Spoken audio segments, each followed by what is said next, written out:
Okay, welcome back to the final edition of our Survivor season rankings. What's up, guys? It's been a journey on its own, and we've had new discoveries. We proved that Ryan's memory is shit. More so because I realized that it wasn't. I said that the first season that I saw was Panama. As I was rewatching Marquesas today, I remembered that, oh wait, I did see Marquesas when I was younger, a little bit of it. Mhm. So I was just mixing up two separate times. I was like watching Survivor with my family. So my memory is you know, I remember it one way or another. When it comes to backstory, I just prefer multiple choice. Exactly. Nothing wrong with multiple choice. But we're now going into the top 10 of our Survivor seasons. These Yep, are all this good. These are the all good creme de la seasons. creme. Yeah. Yeah, Yeah, yeah. I would say excluding the All-Star seasons, any of these first time watches are worth watching. Oh hell yeah. I totally. Like as a first time viewer. Oh yeah, I would recommend any of them. Hmm. All right, so shall we get right into it? Let's do it. All right. At number 10, we have one of one of Joe's faves, David versus Goliath. Such a great season. It is. It is. One of the biggest things that I would say was a draw for me was Mike White, Hmm. because as someone who enjoyed School of Rock, as a kid, I was like, oh, sweet, he's in this. And then, yeah, I mean, he's popped up and wrote a lot of other stuff too. But Yeah, he was in Zombieland. I know. So I was laughing so hard how he died, but Hmm. spoiler. But 10 years ago. So, anywho, uh, yeah. So when I saw him there, I was like, okay, I'm rooting for this guy. It gave us so many different cool people on the show, and yeah. Um, Yeah, I think there's so many characters from here who are going to return again. Um, you got Christian, you got Angela, you got Gabby, you got Davey, you got a Napalm Natalie, you got Mike White, you got Kara Kay. Like there's just so many people that like could return, and like we would all love it. Like yeah. it's rare to have a season like that. Oh yeah. And I think another great thing about this season too is, for me, I know we touched on it a little bit when it came to heroes versus healers versus hustlers. It's like a great theme is something where it's like you can really get behind. And I feel like David versus Goliath, it really, really makes you choose a side Mhm. in a way, or like, ooh, Yeah. who are you going to root for? Now, granted, I see myself more as a. It honestly depends. Mhm. Outside, I look like a David, but I know inside, I have a lot of potential to be a Goliath. But if we're Mhm. going on looks, I'm David. But Yeah, well, if even we though, ever get successful in this field, we immediately become a Goliath. oh yeah, Like that's just how it works. and yeah, um, there was a lot of good gameplay. I'd say one of the best highlights was Christian, in the sense of Mhm. I just remember, him going. I remember a confessional where he's just like, "Yeah, the tribe wants to do this, but I don't want to do that," and then totally flips the switch. Yeah. And there was a bit of unpredictability with it, which was very, very nice to see. Yeah. Christian was somehow more Cochrane than Cochrane somehow, and I thought that was impossible. You're kind of right. I see it a little bit. I think it's because of the more exaggerated aspects of Cochrane. Mhm. Uh, so yeah, like I'd say even more of a reliance on Yeah. classes as But yeah, I would say this has some of the best tribal councils in any season. So some of the best gameplay is being done here. The John Hennigan boots where they do the minority split votes where the Davids split their vote even though they have less people, just so that they know that if both idols were played correctly, that their vote would still count over the Goliaths. Like that's how crazy. Like that's never happened. That's never even been thought of happening. Oh yeah. Yeah, I mean, like it is a very it's tough to say innovative because it is such a recent season. Mm-hmm. But when you see something like that where it is like unthinkable, it does make you think of like strategies that are going to be played in the future based Mm-hmm. off of that. Yeah. Like because usually what you do is if you're in the minority, first off, you don't have that many votes to begin with. Mm-hmm. And Yeah. so I mean, like for them, it like worked out beautifully Mm-hmm. for that vote. Yeah. Um, and I think that's one of the great things about the way some of these people played in this season was high risk, high reward, Mm-hmm. which is basically what you got to do in Modern Survivor. And I think Yeah. this season definitely shows it. Yeah. And then if you go to the next tribal council, and this is why I really think these are the two of my favorite tribal councils, and they're back to back because it's the Dan boots where the Davids then have three different advantages that they all use, and they're all needed to be able to win this tribal council. You got the steal a vote where they steal, I believe it's Allison's votes. Then they play an idol on Christian. And then Carl uses the idol nullifier to nullify Dan's idol that he has for himself, making it so that they barely managed to get enough votes to take out Dan there. And because the idol was played on Christian, it doesn't matter. It was just great gameplay. Like it was so fun to watch. Yeah. I definitely think that's one of the appeal to this season is because of like, especially with Modern Survivor, as we said so many times, it's like really, really creative gameplay and seeing how you can use the advantages of the Mhm. advantages. Yeah. And Yeah. Well, this was like the first uh, time that I think I saw all advantages in play getting used at once correctly. Like they I all mean, had a team up like that. Game Changers technically had one. I don't count that. That is default. That's not strategy. That was just like, well, I guess I gotta play it. I mean, yes and no, but they saved it up until that point, and then it led to one of the most shocking, eliminations in One of the Survivor most. history. I mean, do you think that should ever happen again? No, but at the same time, That's that. but at the same time, we witnessed it happen. Uh, Uh, it's but that I don't consider that a great tribal council. I will say I mean, great or not, it definitely it happened. That's all I it. can say. It happens. For me, it was like, yes, it happened, but at the same time, it like was so crazy that it I did mean, happen. and it's not even that it's Cherie. Like if this happened to someone I didn't care about, I would still be like, that's stupid. Like it's not even just like, oh, they took out Cherie like that. Like if they took out like freaking Sierra Dawn Thomas with that, I would have still been upset. I, I think I thought it was cool, but enough of it. We've done our thoughts on you. Thank you. I mean, we've talked about Game Changers, but Yeah. I feel like special in David versus Goliath. Also, we got our man Nick, Hmm. and I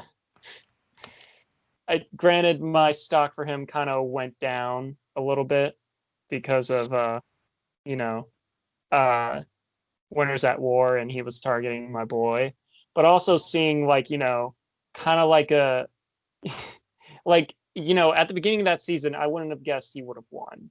Hmm. To be honest. Yeah. Well, something interesting about this was I watched the premiere with my family.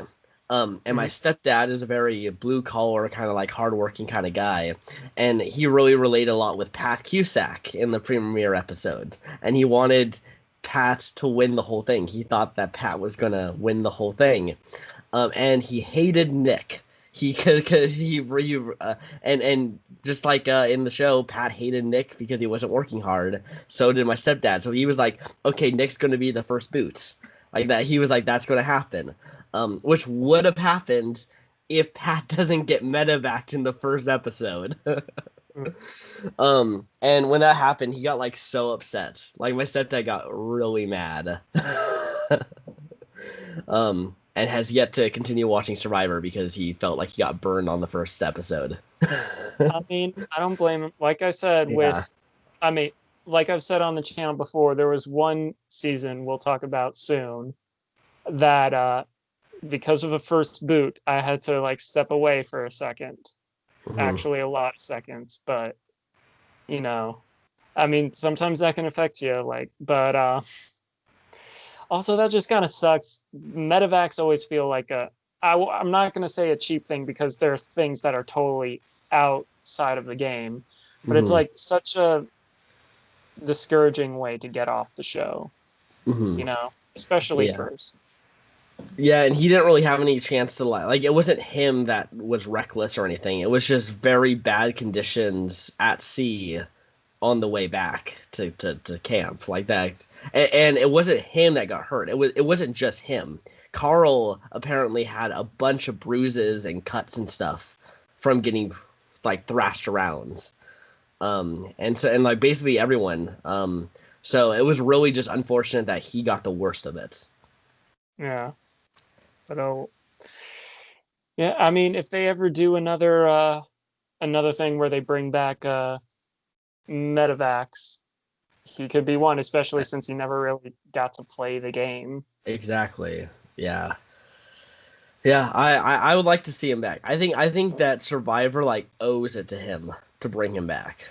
Yeah, yeah. But Because there was another first boot who got medevaced, but it's her medevac. It was in One World, it's Courtney yeah, Moon.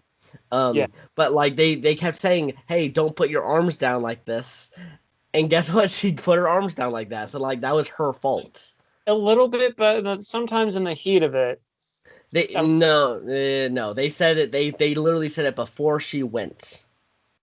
Yeah, I mean, like they said it before, during, like I'm, I know they said it. Sometimes when you're the heat of it, people fuck up. She yeah, is but I'm just saying that she fucked up, and that's the point. Pat didn't fuck up. fair enough, fair enough. But yeah, and I feel, yeah, like obviously, like I didn't get to know Pat for a while, so it was hard to be like, truly gauge his character. But Mhm. I mean, we never want to see anyone go early Yeah. Well, like he was that. the reason that they did David versus Goliath. Did you know Really? that? Yeah, he was the reason. They liked his story so much that they were like, "Wow, we could do a whole season about underdogs versus overdogs." Nice. So So he, it's uh, so he becomes the first boot by a medevac. that's rather fucked. Yeah. Dang. Ah, all right. So where was this on your list? I know it's high because I know mine wasn't as high for it. Yeah. I put it at number 5. For me, it was number 18. Number And 8. it's mostly because it was during the time where I was hella busy. And so it's not as strong in my memory as some other seasons. Yeah. Though I Well, remember liking it a lot. yeah. You're gonna have to rewatch it because it really is. I like when I was watching it. I had a moment where I said this was the best season of Survivor. Yeah. I And said it was better than Cagayan. I said it was better than Heroes vs Villains. it like I said, I remember watching it and it was a good season. It's just so busy. And I am in the process of rewatching every season. I'm on Mhm. Marquesas right now. So progress because last week I was on Australia. Yeah, So I'm getting there, guys. I'm getting there.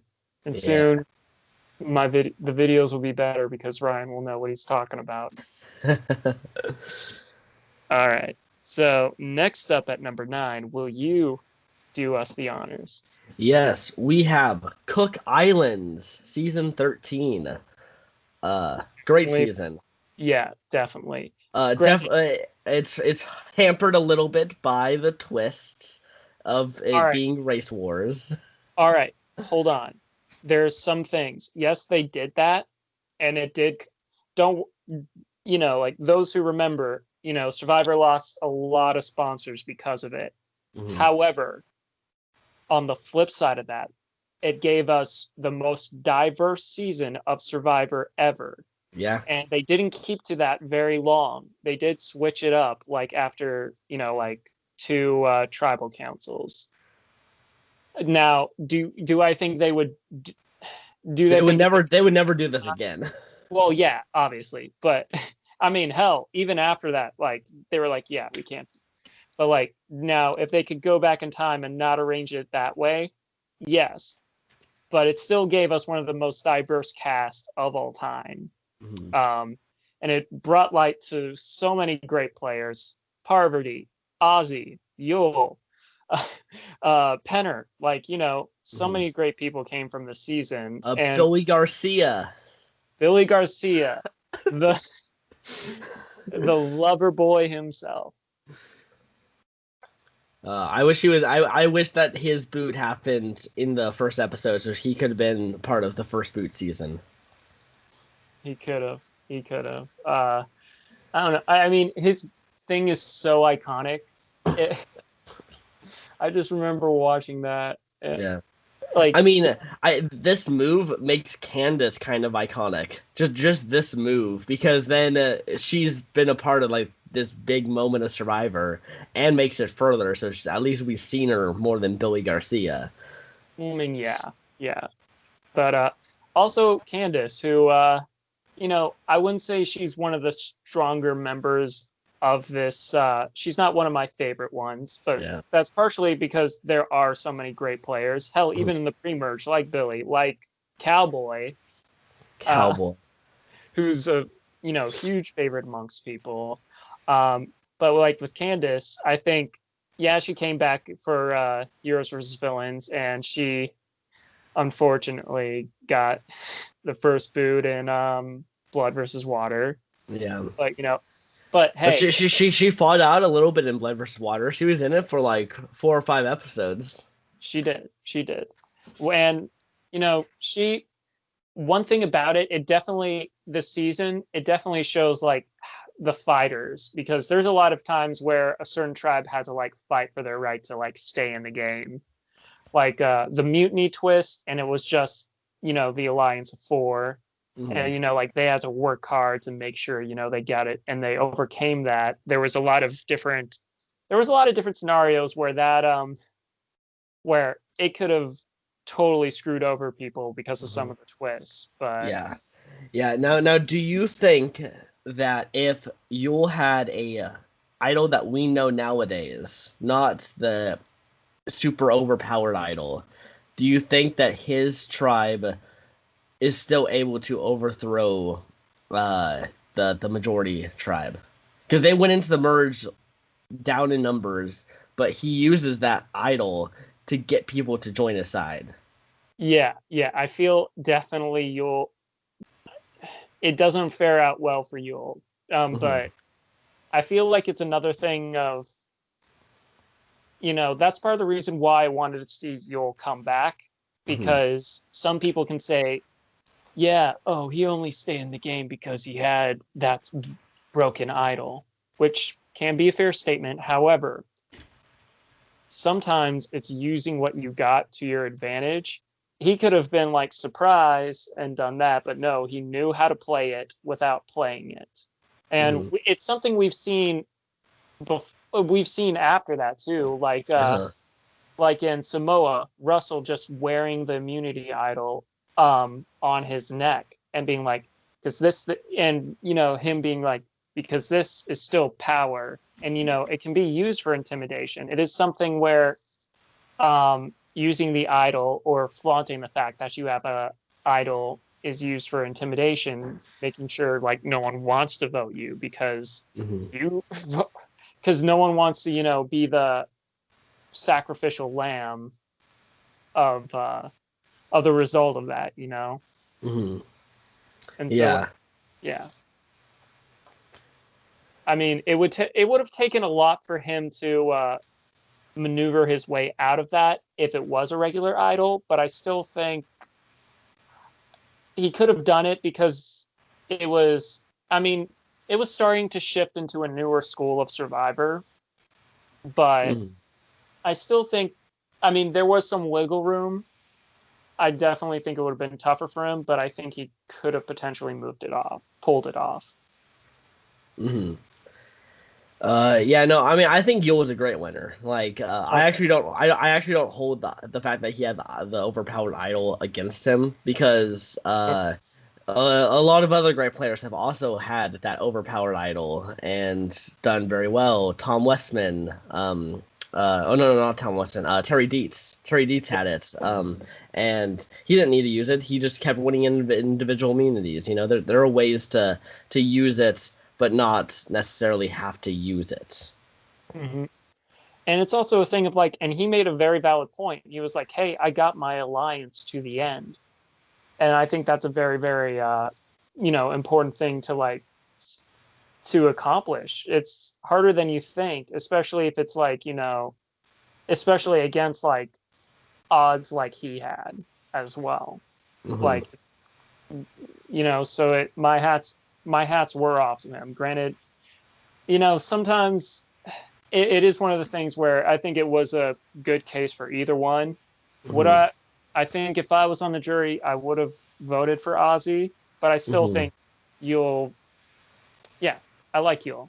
And I think, Mm-hmm. he was a great winner for that season. Yeah, it was a close vote, 4-3, I believe. Yeah. Yeah. Literally, one other person switched over. Uh, all right. So where did you have it on your list? My list, I had it number 13. Coincidentally enough, since it's season 13, I had it at Yep. 8. Okay, So yeah, nice, um, nice. overall awesome season. It is. I liked it. It was one of the first seasons I watched. It's a good one to watch. Yeah. Yeah. So the next one at number 8, we have another really good one. Speaking of poverty, Yeah. we have Survivor Micronesia, aka Fans vs. Favorite One. Now Mm-hmm. this was the one I kind of had to step back from Survivor a little bit because of Johnny Fairplay getting booted. Mm-hmm.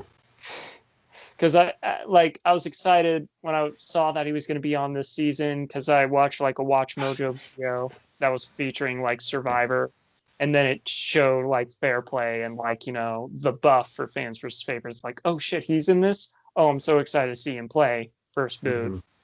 Mm-hmm. But when I came back to it, just all the strategies that went on, just watching Parvati, Suri, and Amanda getting so far in the game. Yeah. And then we cannot forget people like Eric and Natalie, who were like fans who really, really stick out for Yeah. like, they broke that like mold in a way. Mm-hmm. Natalie hasn't come back yet, but like they're memorable Mm-hmm. because yeah, they could have been overshined by this season because favorites. Um, Yeah. but like they made their mark, and one of them returning as a As a favorite, yeah. I mean, I think Natalie should have returned at some point. Like, I think she's a great player, great strategist, great character. But because she's in that alliance with three of the most iconic women in Survivor, it's hard. she becomes that fourth person. Yeah, it's a little hard, but for what she was given, Mhm. came pretty far. Yeah. Um, this season was also something where I remember, I know they didn't last, but like Ozzy and Amanda, and how he Mm. said, I'm kind of glad that I didn't win my first season because I wouldn't have met you. Yeah, That was sweet. beautiful. Yeah. It didn't last, but god damn it, in the moment, it's like, wow. Hmm. Um, I mean, there was a few also Parvati and James for a little bit.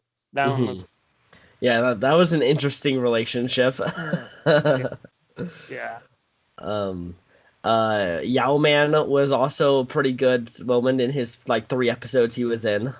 yeah, Uh, yeah. And was Grant. I didn't want him to go so early because I know.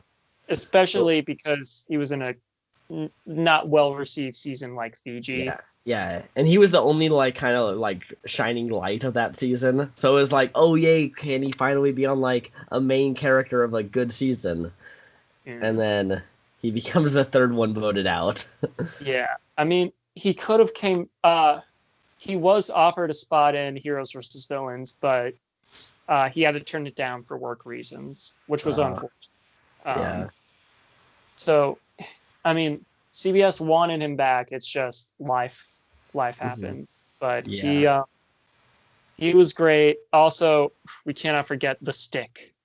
The the stick. stick. It's just a fucking stick. uh, And all the looks on on the jury supplied to mhm. us because Yeah, like it was great to watch. Yeah, there's just a lot of interesting things about this season that yeah, I feel is just makes it really good. Stands the yeah. test. Yeah, I mean, Eliza becomes the first jury member, and almost every tribal then she has some shocked jury reaction that is Yeah, hilarious to watch. yeah. Um, Jason Siska, I want to see Jason come back and play again. Like, I think he is such a bad player in like the best way possible. I don't know. I feel like as opposed to Eric, who yeah, he made one of the dumbest moves ever. However, like there was something you wanted to root for with him and everything like that, where we kind of like forgive him. I feel like Jason doesn't have that kind of like same thing where it was just sheer stupidity. And I think like Yeah. where Eric, I feel like with Jason, it's just like one of the things where it's so, it's a little embarrassing kind of like how he went. And Hmm. so like that might cause someone not to want to play again because of how they went. There are some people that seek redemption and there's some people that like to forget. Hmm. I think he might be the latter. He's just so he's honestly though he should have gone home right after Eliza, but ends up surviving. I think it's like 2 more votes by the skin of his teeth. Yeah. But, eventually it all catches up with you. I mean, Mhm. because he was kind of like a little cocky about it too, Uh, Yeah, I forget who was sitting on his lap, but like he was getting really, really like confident, mhm. overconfident. And then they were like, you know what? No. Yeah, And he did not see it coming either. yeah. I like that with Survivor players. I like it when they get overconfident. hmm I've been like the season I'm on right now is Marquesas and how Kathy kind of like flipped the switch on John. Hmm. And like it didn't look like people were gonna go through with Kathy's plan, but Hmm. then they kind of saw how arrogant John was, and then to see him get voted off as a result, it Hmm. is satisfying, like Yeah. because it's good to have confidence, but there is a fine line between confidence and cocky. Hmm. And if you're too cocky, people look down on you and they're like, enough this. And then Yeah. See, I look at it as if you're cocky, I don't want you to win, but I also want to see you get voted out in a great way. yeah, And he did. Like I liked I seeing him get voted off, which ultimately is what we want out of like we don't want to always be like, "Oh no, how could that person go?" Because you only have so many of those in a we season. want to yeah we want that satisfaction moment, like when we see. Yeah. Well, I mean, not in. He deserved a little better in in Redemption Isle, but when we see Russell finally get voted off, when we see Randy get voted off, which is still one of my favorite vote outs of a villain. Yeah, throws his buff into the fire. Yeah, which I think kind of inspired Redemption Island a little bit, maybe. Yeah, probably actually. It is things like that where, as an audience member, especially if you have like a heel, you want to see him go down. We root for someone to take him down, and though I don't think he was all that bad. No, but well, he ends up becoming the underdog because of the fucking stick moment. Like he, up until then, he thought he knew everything. He had that cockiness, and then he finds out, oh, it is just a fucking stick. Oh, people. Oh, people. All right, so I think, where did I have this? I had this at number 7, so also not too far off. I had Micronesia at number 12. Yeah, so like I said, even my one roommate who's going to be moving in even said he would love to show our other roommate to get him into it, Micronesia. But I'm like, I feel like, but I told him he has to see other ones first. But Micronesia is a great one. Not someone I would show a newcomer, but someone. Yeah. If they're about to watch it, I'm definitely gonna be like, you're in for a treat. You're in for a treat. Yeah, no, it's definitely a good season. Yeah. Alrighty. Okay. Now we're moving on to a tie in the top 10. So we'll talk about the first one first. We have Blood versus Water, the first one. Yeah. Now this is one of my favorite seasons. I know it is. I mean, anyone who's watched us knows, like, it is something where, yeah, Tyson wins, but I feel like, I kind of predicted he was going to win beforehand, but this is where I really, really started to like appreciate Tyson. Like I always thought he was cool, but this was the one where I was like, oh yeah, he's awesome. It has a lot of my favorite contestants in there. Tina is also in there. It introduced us to Sierra Easton, and Rupert was in there and gave us one of the best. If anyone ever doubted Rupert for being, such a great guy, he proved right then and there, ego, everything aside, to make sure his wife had a shot at playing the game, without hesitation, volunteered to switch. Yeah.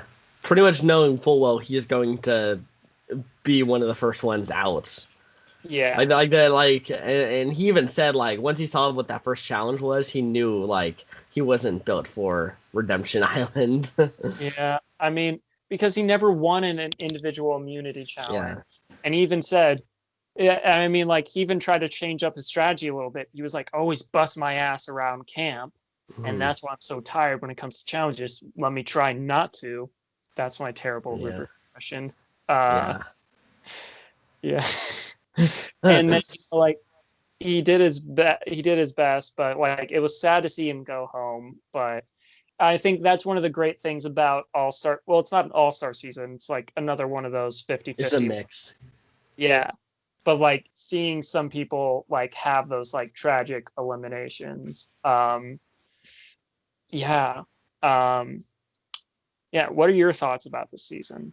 I think it's a pretty good season. I think, I mean, like, it's really good. There are definitely moments where I think it kind of like lags a little bit, and then it has to wait a little bit to pick up again. Especially like there are some characters I really don't find super interesting. And we also have to talk also about Colton. Oh yeah, because that is a negative to the season. It is. Well, I mean, he was such an early boot that I really don't.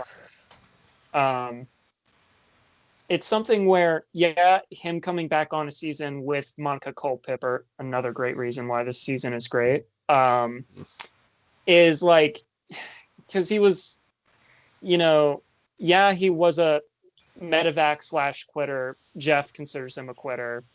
And then like he quits early on. He did start some drama. He was yelling at Kat, which was kind of like, whoa, that was like too far. Yeah.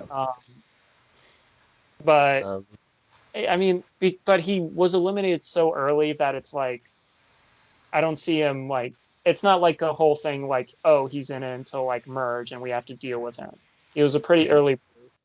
Yeah, So I still though value the first episodes, even if it doesn't have that long lasting effect. I still like to say like that is still something that does happen. That like we could have had someone else other than Colton on. Well, I mean, yeah, I feel like, all right, the way I see it, it's like, yeah, sometimes you have that annoying thing, and obviously early episodes count.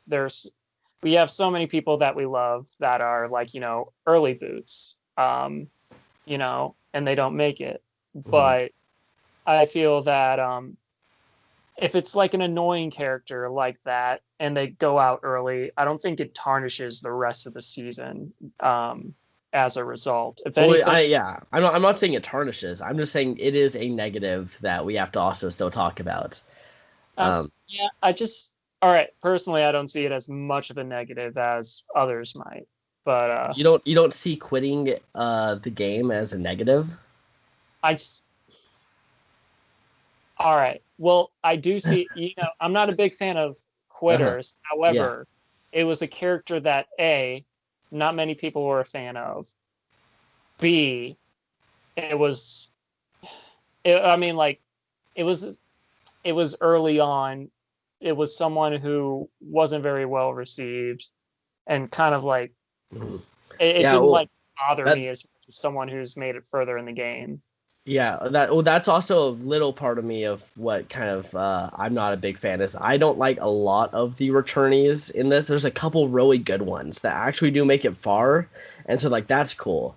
But then you have people like Kat, who I did not want to see Kat come back to play again. Let me look through. Laura Moretz, like she pretty much only comes back because of her daughter. Well, I mean, not only that, I feel like it's one of the things where, because Samoa is pretty, because Samoa is such a Russell-centric season, and it could be like a thing about production really wanting to see more of Laura, and they just weren't able to get as much as they wanted because it was such a Russell show. They said that they weren't sure about Laura until they met Sierra. Okay. And then it was a lock. But it wasn't really a. And with Blood vs. Water, they asked so many people. They basically reached out to every survivor to see if they wanted to be on the season. All right. But I feel like even then, without Laura, we wouldn't have got Sierra. And I like Sierra, so. Yeah. I don't really care for Jervis as a character or a player. I thought it was cool. Well, I mean, granted, I didn't see the original one at this time. I didn't see Borneo. But I think it was cool that they brought someone back from the original season. Yeah, well, that's his whole thing, was he was the guy from Borneo. Well, I mean... And then he becomes Tyson's sidekick. I like it. Yeah, I didn't really care for Aris on this season either. I mean, I didn't really want to see Aris come back. He was one of the winners. I was glad, just kind of like let him be. I like Aris. Yeah, no. I could probably go through all of these characters, and I'll have a lot of either they're okay or. But the thing is though is that Tyson plays such a dominant game that like it makes up for some of this stuff. I mean, like I said, there's a lot to the season that I like. I feel Tyson is definitely, him winning definitely adds on some points to me. But I feel like there are so many great moments within there and so many dramatic moments as well that it just boosts the season up from that. Oh, and you can't tell me you wanted to see Monica Culpepper after One World. No. However, we say however, because kind of like Kelly, who was kind of like a purple Elliot in her first edit in her first season of Survivor, and they brought her back for second chance. Monica owned it, became someone, went much deeper as a person in Blood versus Water, not just because of the whole Brad Culpepper thing, but because of her just owning it, becoming a bit of a challenge beast, and her whole dynamic with Tyson, where they were in alliance, but it was very, very shaky. It was entertaining, but like, and then her one digging deep speech. I feel this is another season where Monica, may have been kind of forgettable in her original season if it wasn't for all the stuff with Colton. But I feel like this season redeems her. So you're saying Monica Culpepper on this season is as iconic as Kelly Wentworth in Second Chance? No. Using that as a comparison. I did not like her on the season, actually. Like she really bothered me. She really got under my skin. This is gonna be interesting when we do the reveal of like Yeah. where it places. I'm only talking down on it because I feel like it has negatives and it needs to bring those negatives up. I actually like the season. A lot of the negatives I mean, for me personally, you are entitled to your opinion, but for me, a lot of the things you've said, I get the quitting part, and I get, like some of the things you're saying, like some of the people they brought back were a bit questionable, like Laura, but I feel like there are some things that were brought in that kind of like make the season better as a result. Like, yeah, Monica might have been out of left field, and probably only because Colton was coming back or something like that, to have that like pre-existing drama. But I feel like so many things that could have, if you say it blandly, like, oh, they brought back Monica, oh, they brought back Jarvis, and all his thing was there. If you say it plainly like that, then it might seem like it, but it might seem boring on paper, or it might not seem as great on paper. But I just can't really think of anything that Jarvis or Monica really did in the game that wasn't that didn't involve Tyson. Like Tyson literally was their game, and they were okay with letting him get to the end. No one was targeting Tyson out there for some reason. I mean, they kind of. Well, I mean, they kind of were in a sense. He only received 2 votes in the entire game. It was more of the thing of like where they knew he was a threat, but because his alliance was kind of tough to like penetrate, or they didn't feel like they could do anything, that's why they didn't really try to go after him too hard, was because it's kind of like a thing of like, because Tyson was dominant in that season, it's kind of like the Godfather thing where it's like, oh, we can't really take him out because he's aligned like this. And also, I mean, we don't know what was going through their heads. For all we know, some of them didn't really see him as a true threat as he was. Yeah, well, that's Tyson's game. Like we got to see Tyson really explain that to everyone. I don't really see Jarvis really explaining his game very much. I don't see Monica explaining her game. I see them being like, "Ooh, I gotta vote with Tyson. What should I do?" And then they vote with Tyson. I mean, do I think their gameplay might have been better if they voted off Tyson? Obviously, yes. However, I'm not like saying that Jarvis is the greatest player in everything or anything like that. I thought he was fun in Borneo. I thought it was cool they brought him back there. And like with Monica, like I said, her like personal story and her winning immunity challenges, I thought was really cool. And unlike someone else on San Juan del Sur, where it was, like, oh, they had like someone that was very hated on the opposite tribe, where people were not a big fan of Brad. Candace stating, "Fuck you, Brad Culpepper." Yeah. She didn't break. She used that and was like, "Okay, I'm gonna buckle down." and I'm gonna show that I'm a tough mama. I feel like, yeah, I think it's like moments like that where I think, ooh, this is cool. And they might not be a huge strategic threat. And do I think they should have done certain things? I know if I were in their position, I would try and, take out the big guy. However, I feel like some of the personal journeys that some of these contestants gone through. You're caring about the person. I don't care about personal journeys. I care about gameplay. Gameplay. Nah, it's all about gameplay for me. This is a game. This isn't about discovering yourself for me. This is you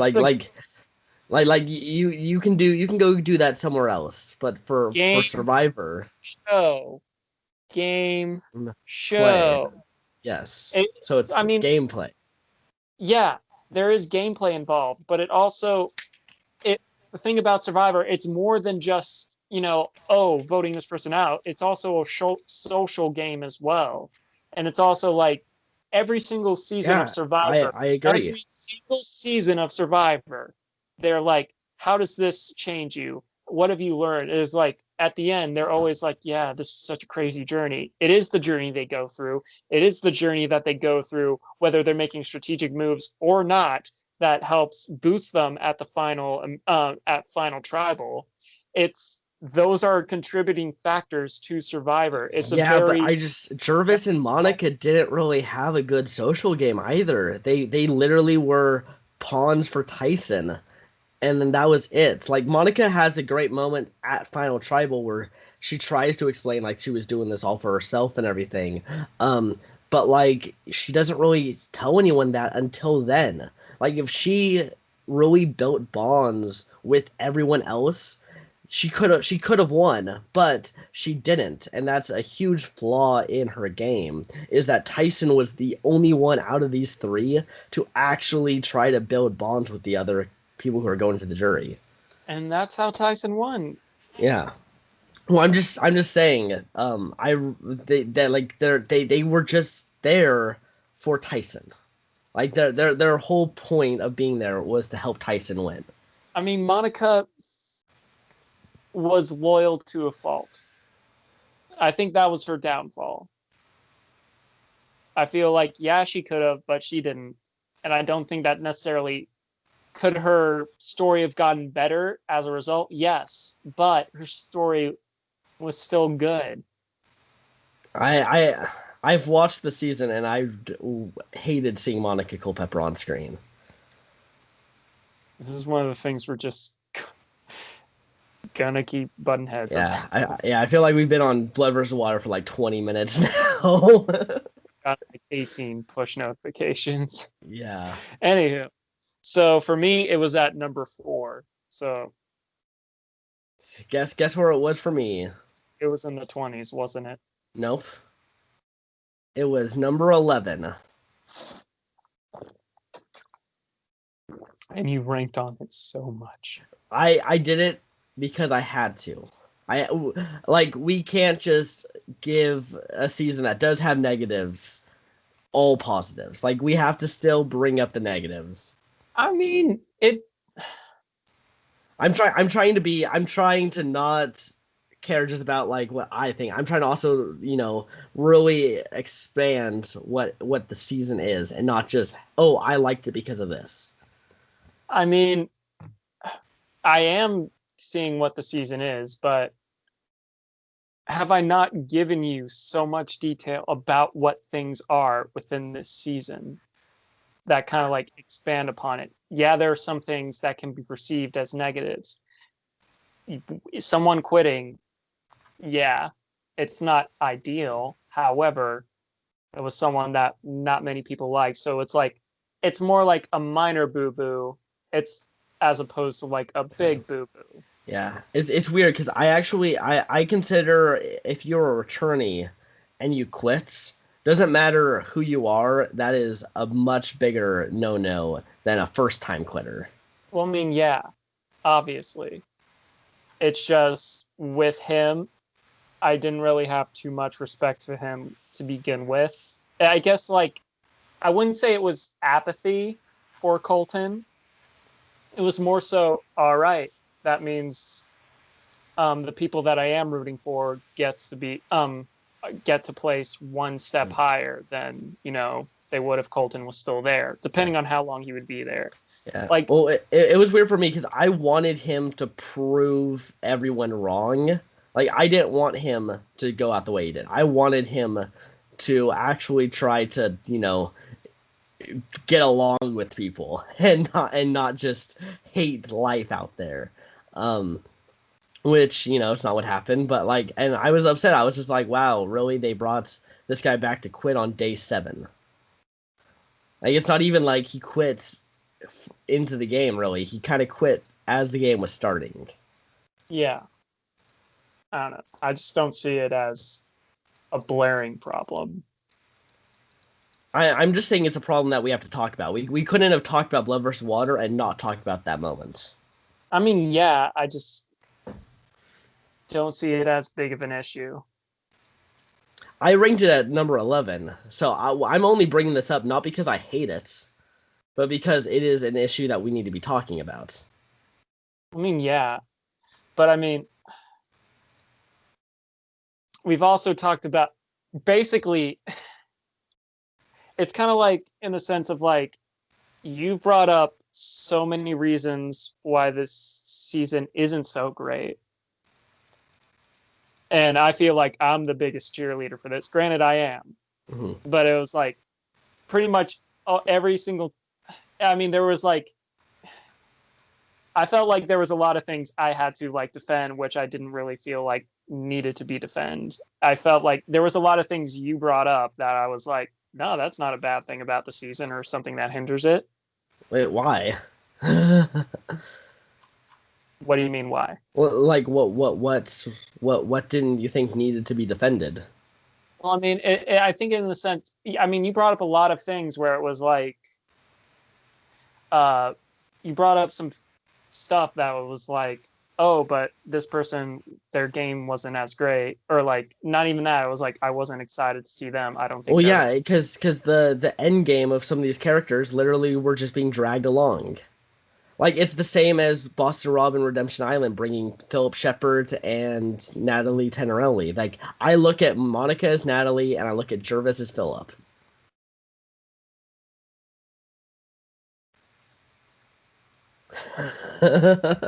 This is something. This could be a video on its own. Yeah, where we just talk about Blood versus Water. Yes. But I still think it's a great season. I do too. I don't know why we keep talking about why it's not a great season. You keep... Because you keep bringing up more about how, like, I don't believe this, and then I have to be like, well, this is why. And then I'm like... All right, then tell me some highlights of this season.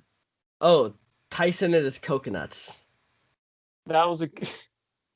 Okay, that was funny, yeah. Like, I think Hayden is a great player. I would love to see Hayden come back. Oh yeah, definitely. I think, I mean, and I feel like it's funny how well some people do once they were on a different reality show. Mm-hmm.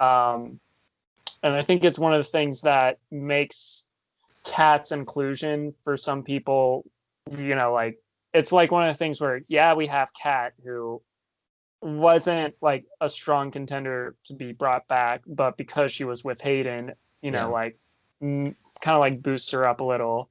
Yeah, there was quite a few returnees here who were brought back because of their loved one. And Kat was one of them. Monica was one of them. Someone else was Laura because of her daughter. It definitely seemed like they wanted not to have, though, the fan versus favorite, where just the fans are the ones that the camera cares about. Yeah. I do give it that. Yeah. And then what are some other highlights? Tina redeeming herself was also nice. Yeah, almost winning the game. Mm-hmm. I mean, if she did take out Tyson at that point, it probably would have... we probably would have had a much different outcome. Well, she wanted to vote out Jervis because Tyson played very great and made everyone think Jervis was actually the mastermind behind everything, even though he wasn't. True. So she actually votes Jervis there. So if they flipped on Jervis, it would have been Tina, Monica, and Tyson in the finals. And yeah, Tyson still won. I guess it's more of the thing of like, and that just also credits Tyson's game, where it's like so many people didn't really like truly understand how his gameplay, like, it's kind of like it's different when we're watching at home and we're like, oh yeah, Tyson is making all the moves, but like when you're in it, you're not as fully as aware. You're kind of like in the moment. I do credit this season as one of the dominant winner games of Tyson. Oh yeah, hands down. And I do think that Sierra, or at least like, granted, people have done similar things where it's like voting out someone close. But I think the whole thing of like how much her mom has kind of like brought her up and then like being like voting her out and everything was such like a strong like thing of like, ooh, that's kind of like turning on your loved one. Where it's different with like Ars and Vetus, where they had a fun little rivalry, but like they're brothers. Of course they're gonna be rivals. Especially with like their upbringing and you know, like how and hearing about their story of like, you know, how Ars was always kind of like golden boy and like Vetus had to kind of like prove himself. Granted, he kind of fell into a, you know, a bad situation, but like how he built himself up from that. Okay, I have one more negative on the season. And it's actually, this is actually not as much of a negative. I actually don't think it's like super huge. I mean, it's kind of like I would hate to have this happen on my season. And that is the day one boot. They haven't even really got to see each other on the tribe, and people get voted out. I feel like that was I feel like if it wasn't the Redemption Island thing, I mean, it was a good twist. I feel like you think it's a good twist. Yeah, because I feel like it was a thing of like the whole Redemption Island thing made it a little better. If it like as opposed to like with season 10 where we just never heard from those people again, and it was like bye, so long, Avita say. This one, it first off, it's set up. It basically kills off two people without them being able to play the game, and that's something I think is never should happen, especially because Candace actually was a last minute replacement. So all of those all of the favorites and all the people who have been played before, they all had been networking with each other and like trying to create those pre-existing alliances. And because of that day one, she wasn't even allowed to like break those. They literally all voted her because she was the only one that wasn't able to make those connections. So it's kind of stupid that happens. And then the fact that then I think Redemption Island should not have been a part of the season. Personally, I liked in San Mendoza that they didn't have it, and I wish that this season was like that. I mean, like I said, I thought it was a good thing. I think it was a nice like element to bring for Blood versus Water because it did give us the whole, oh, would you switch places with someone to kind of like save them from that. Also, I think backtracking, if you remember one of our Brant Steels, the very first Brant Steels we were in, was a twist that took me off. So I have definitely even more hatred towards this twist because I think I would go home in this kind of twist. Like I don't think I have any chance of surviving it. I mean, I'd say more so with the loved ones where, that kind of twist does screw something over. Where pre-existing relationships as well as like, first impressions. Yeah, there is. Thankfully, they did I feel like something like that with this season worked in the sense where it brought the loved one thing because yeah, Laura was an easy or Rupert's Laura was an easy kind of like person to target. However, the fact that Rupert was able to like swoop in and like trade spots. Granted, I did not want to lose Rupert that way. Mhm. However, like the whole like story wise and everything, I thought it was cool. I thought it was good. Like I said, didn't want to lose Rupert that way. And it does suck that we lost Rupert so early in a season where it was his fourth time, admit. Yeah. And that I would consider a little bit of negative on the season. Yeah. However, I think story-wise, it gives us great TV. Yeah. I don't know. I don't like unfair twists, and I think that day one is an unfair twist because it doesn't matter how good of a player you are, you can still lose it. And I enjoy the twist where it requires skill to navigate it, and this that's not there. Fair enough. Fair enough. Okay, let's finally move on to a season that we both really like. All right. Speaking of Tyson, if you haven't heard enough of him already, Survivor 18 Tocantins. Now, this was the first one that kind of like got me into Survivor because in the past I've seen, seasons here and there, a few episodes. This was the first one where I kind of like started watching it because I was like channel surfing. I was like, ooh, Survivor. And I'm like, oh, okay, yeah, this is pretty cool. And then I tuned in, and then like even like from the parts I saw, Coach was so much fun to watch because he's kind of like the whole thing with the Dragon Slayer like persona that he puts on just kind of gives him like it makes him unique, and it's like fun to watch because it's like, yeah, he's like a villain, but he has this kind of like energy about him that makes him like it makes him entertaining to watch, especially in like that season. Yeah, and this also has the best dynamic duo potentially ever. One of the Fishback best. JT. Yeah. Easily, one of the best.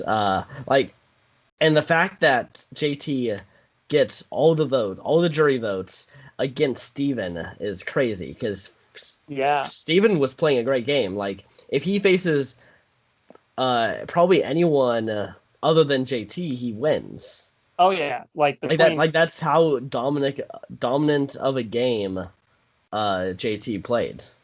Yeah.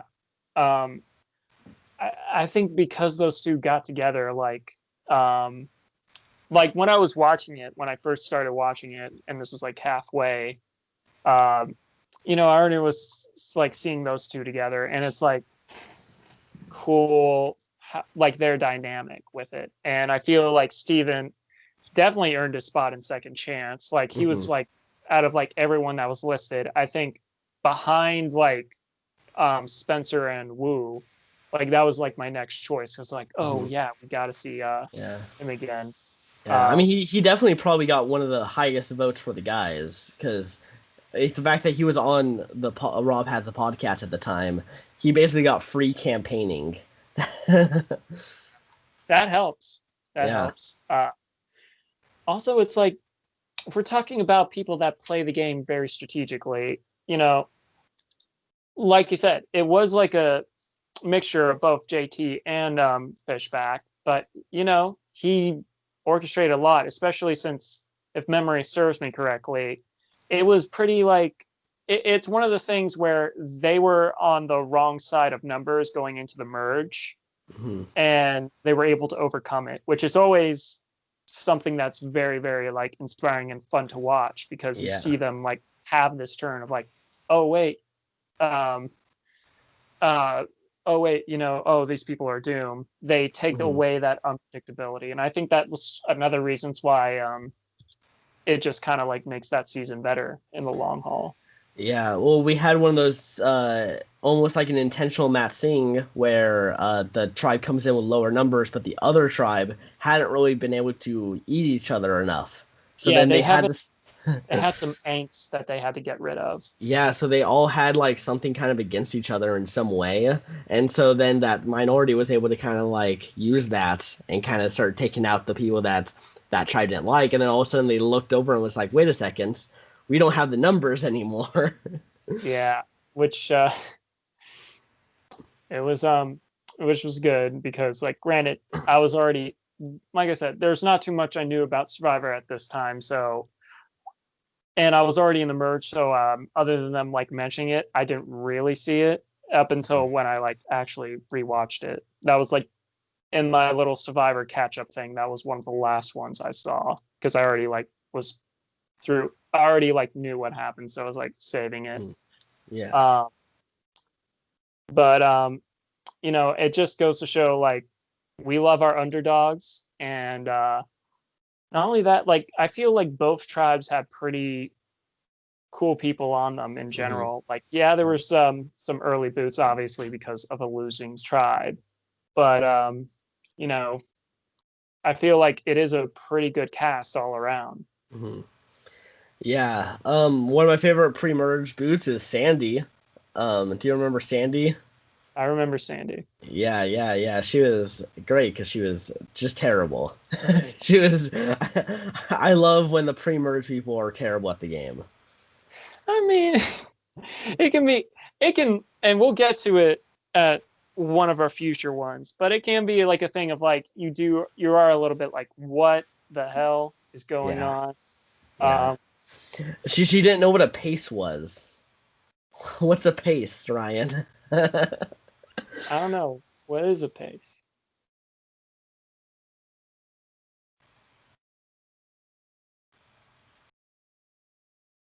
I'm not frozen. Okay. Are you serious, or do you need me, or are you joking? I think it's more fun if I just play along more and more. Okay, well then let's keep going on. Yeah. uh, yeah, no, this was a fun season, pretty much from the beginning to the end. Something that I always forget though was that this season has the mutiny twist. Do you know about this? It was, I don't remember it as well. Because they didn't really use it. So when you go to Exile Islands, you then have the choice to mutiny to the other tribe. Huh. No, I but the guess, thing is that that's not a good decision because it's just you. Whereas at least yeah. with Cook Islands mutiny, you can try to go with someone else and really work your way in that way. Yeah. I guess that's part of the reason why I don't remember it is because of the Mhm. whole thing of like, oh yeah, like I just feel like even if it's like a sinking ship scenario, you have more leeway with your own tribe than a tribe that you're just like, hey, hi. Yeah. Hey, I'm over here now. And then Yeah, that means that because and your entire tribe then hates you. So if any of them get to the jury phase, they're not voting for you. Like no. it's better to stay with your tribe and try to like get through the cracks and then potentially make it to the merge and then flip or something.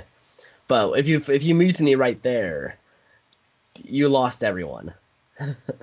Yeah, yeah, you can't. I mean, I think it was a it I think on paper it's interesting, but in practically wise, I just don't see too much benefit to it. Yeah, exactly. And that's I forgot. I think his name was Brendan, who was the first guy to go there, and he was just like, "Yeah, I don't know. Why would I mutiny?" He was just like, "Ignore this." Goes to show. But Yeah. I know for me, or I know for me, I had this at number 9. I had it at number 6, at Yeah, the exact place it is on the list. yeah. Which, like I said, if I was going to show someone like a first season, I definitely think it's either like I feel like this season and China, but maybe like this one because it has Tyson, uh, is a is a great like first watch for a season because it has just enough of old school and a little bit of like new school to be like okay, um, so you don't go to one extreme so fast without expecting it from the other. Mhm. Uh, and also, how can we forget not talking about Tyson about his first season ever? Yeah.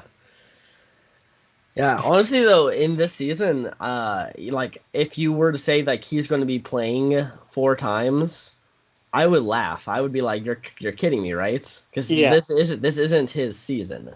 In fact, even this season, and then Heroes vs. Those isn't his season. It's Blood versus Water that actually makes him like an iconic player. yeah, I totally agree. Yeah. Uh, because like I barely knew who he was. Mhm. In I only remember really of him was him being a Mormon and taking off all of his clothes and being in the river and dancing around in the lake. as one does. Yeah. But yeah, I didn't that but I mean hell, he made good TV because I remember we rewatching and I'm like, oh okay, so this is why you brought him back for Heroes versus Villains because I feel like if I hadn't because by the time I got there, he was already kind of out. And Yeah. so um you know, he just another reason why I don't want to go back to Blood versus Water. It's open up that can of worms again, but or ruffle feathers. Ru- But you it's know, like Russell Feathers. ruffle. Russell. Where? Uh, but I mean, he was fun to watch, and he has a very funny audition tape as well. Mhm. If you've ever seen it, Yeah, I have. yeah, Yeah. chilling outside of 7-Eleven, talking to friends. Yep. That's the audition tape I want to make. Was that the audition? Oh wait, because of that wasn't the audition. I need to see yours, and I need to Yeah. make mine. Yeah. Yeah. Oh, maybe when I come down to LA again, we should film our Survivor audition tapes. Reactions. Well, I mean, I know I have to.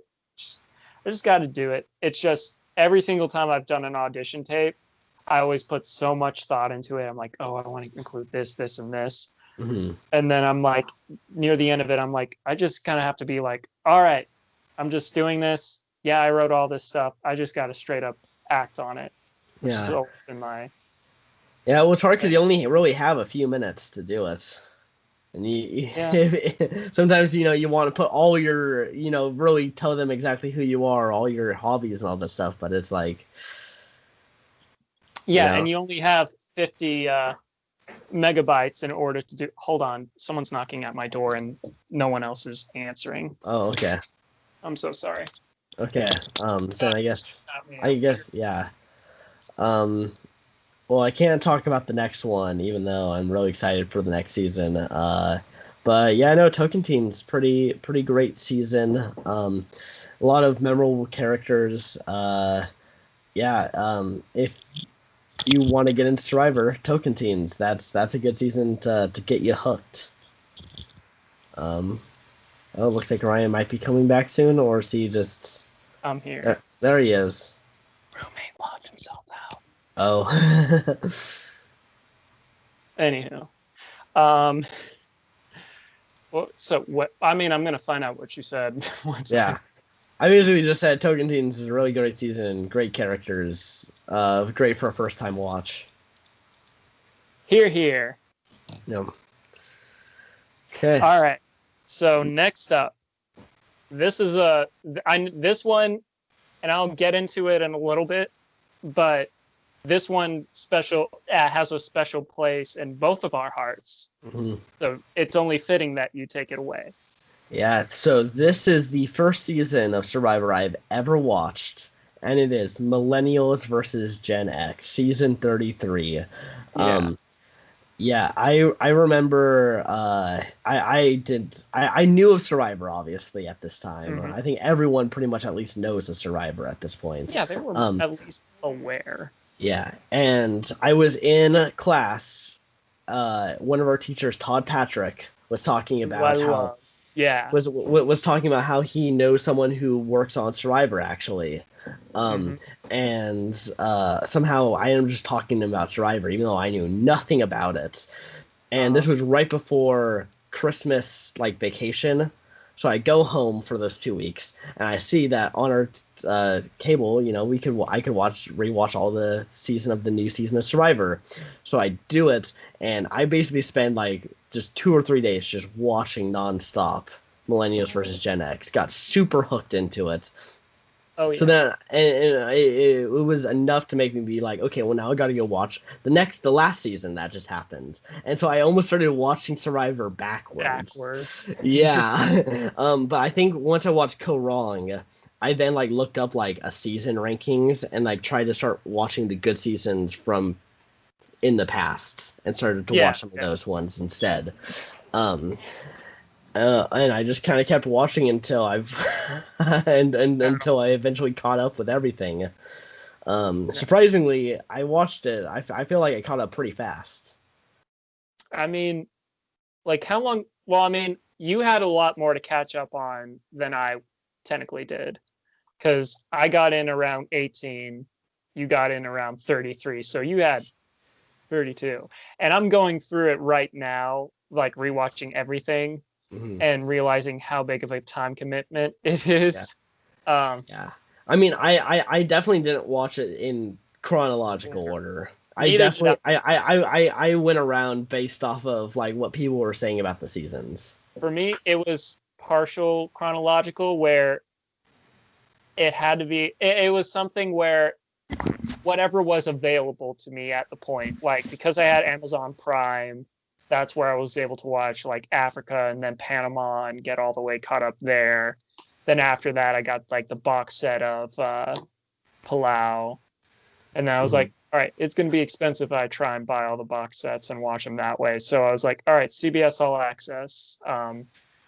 Was able to knock out a season during the free trial and was able to like go through like a season a week after that Hmm. to get all caught up.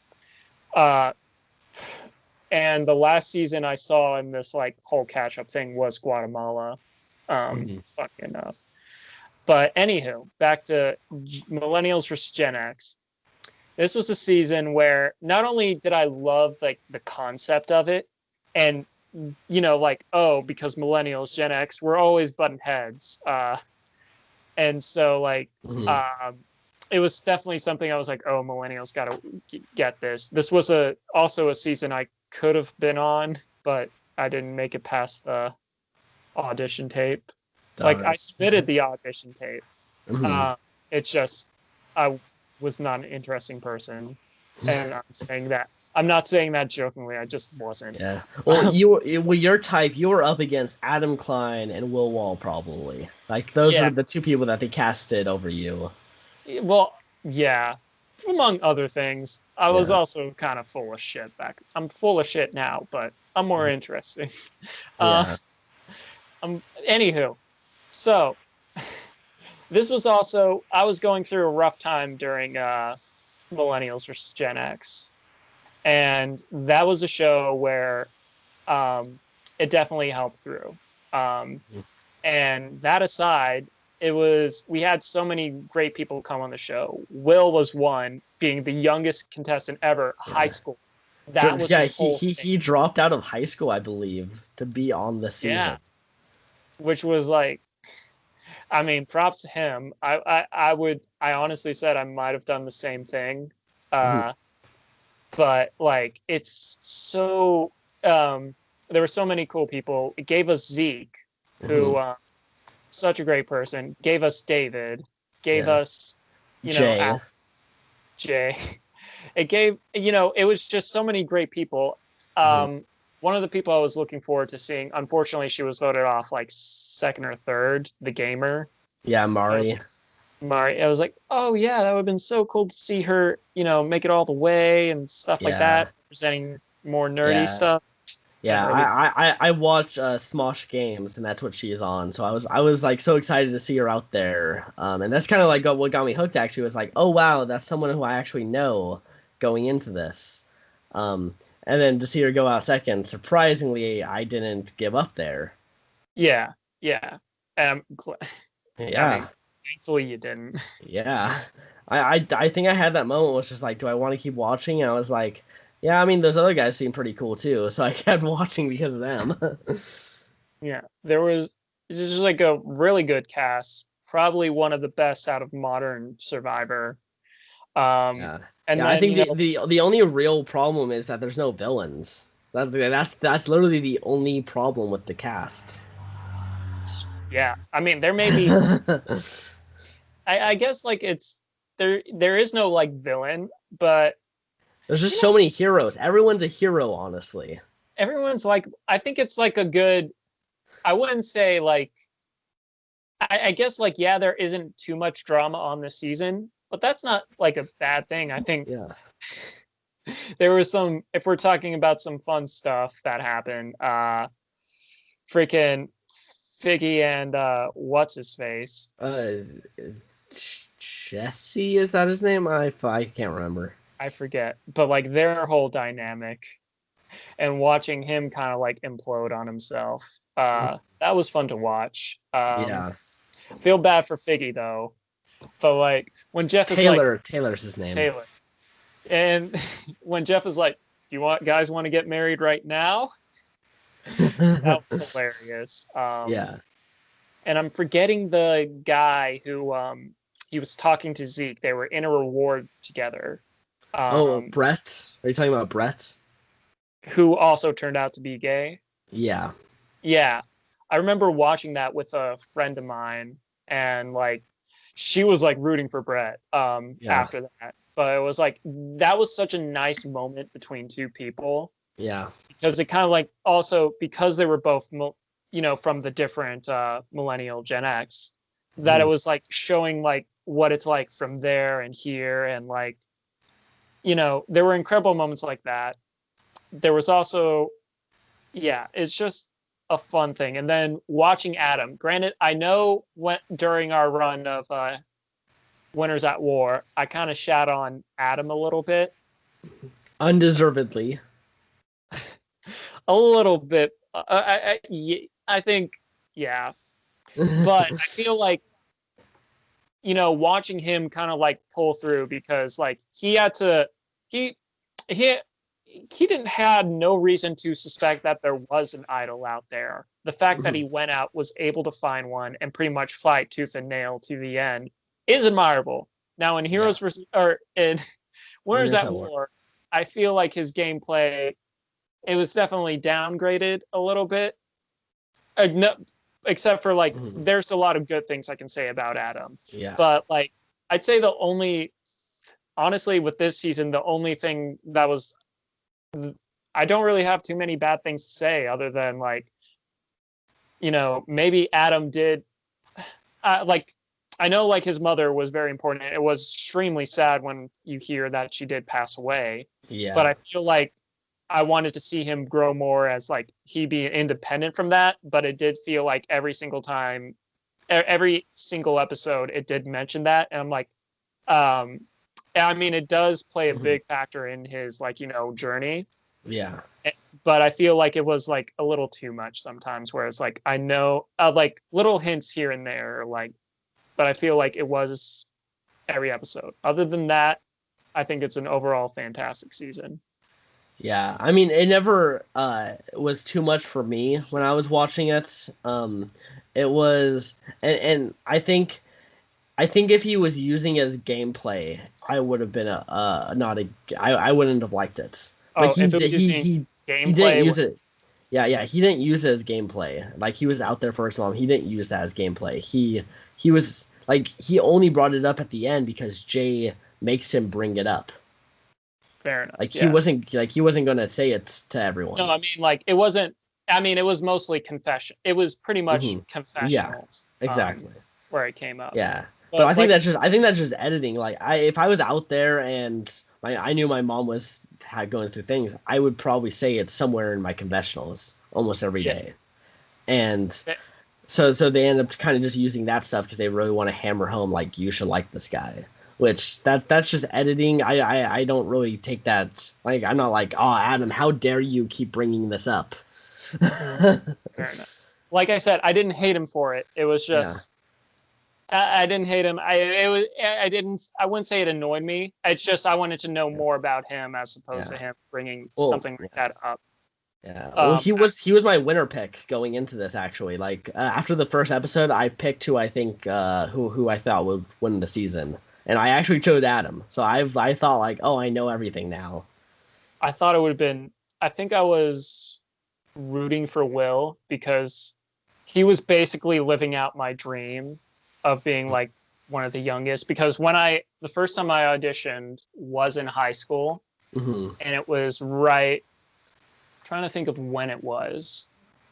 Um, I think it was definitely before the break. Yeah, definitely before the break because that's a story I'll just tell you later. But um, it was just fuck. Where was I going? Yeah, he was. Will was kind of like living out, the fantasy of like being the youngest person on Survivor, which I tried to be. Wasn't successful, but like I thought it was so cool. So I'm like, oh, and it would be so fun if a millennial wins, or like not only does a millennial win, millennial versus Gen X, but it's also the youngest contestant ever. So I think Hmm. that was a big reason why I was rooting for him as well. Hmm. Yeah, Yeah, I know this is a good season. Definitely a season worth watching. of course. Yeah. Where did you Uh, put it? Where did you put it? this was number 6. Oh yeah, you have it slightly higher than me. I put it at number 7. Eh, at that point, it was not the biggest difference, but It's like, not really. yeah, yeah. But overall, I not just overall, great season, flat out. Yeah, All right. So now we're in the final four. If this was back in old Survivor, this would be the finale. yeah, Um, number 4, we have Second Chance. Now this season, this was also a season that was interesting for me because it's the first one where I was watching where I kind of had to piggyback on episodes where life was busy. But this is also the season that premiered when I first got into college, technically when we first got into college. yeah, Um, and then obviously one of the biggest draws was,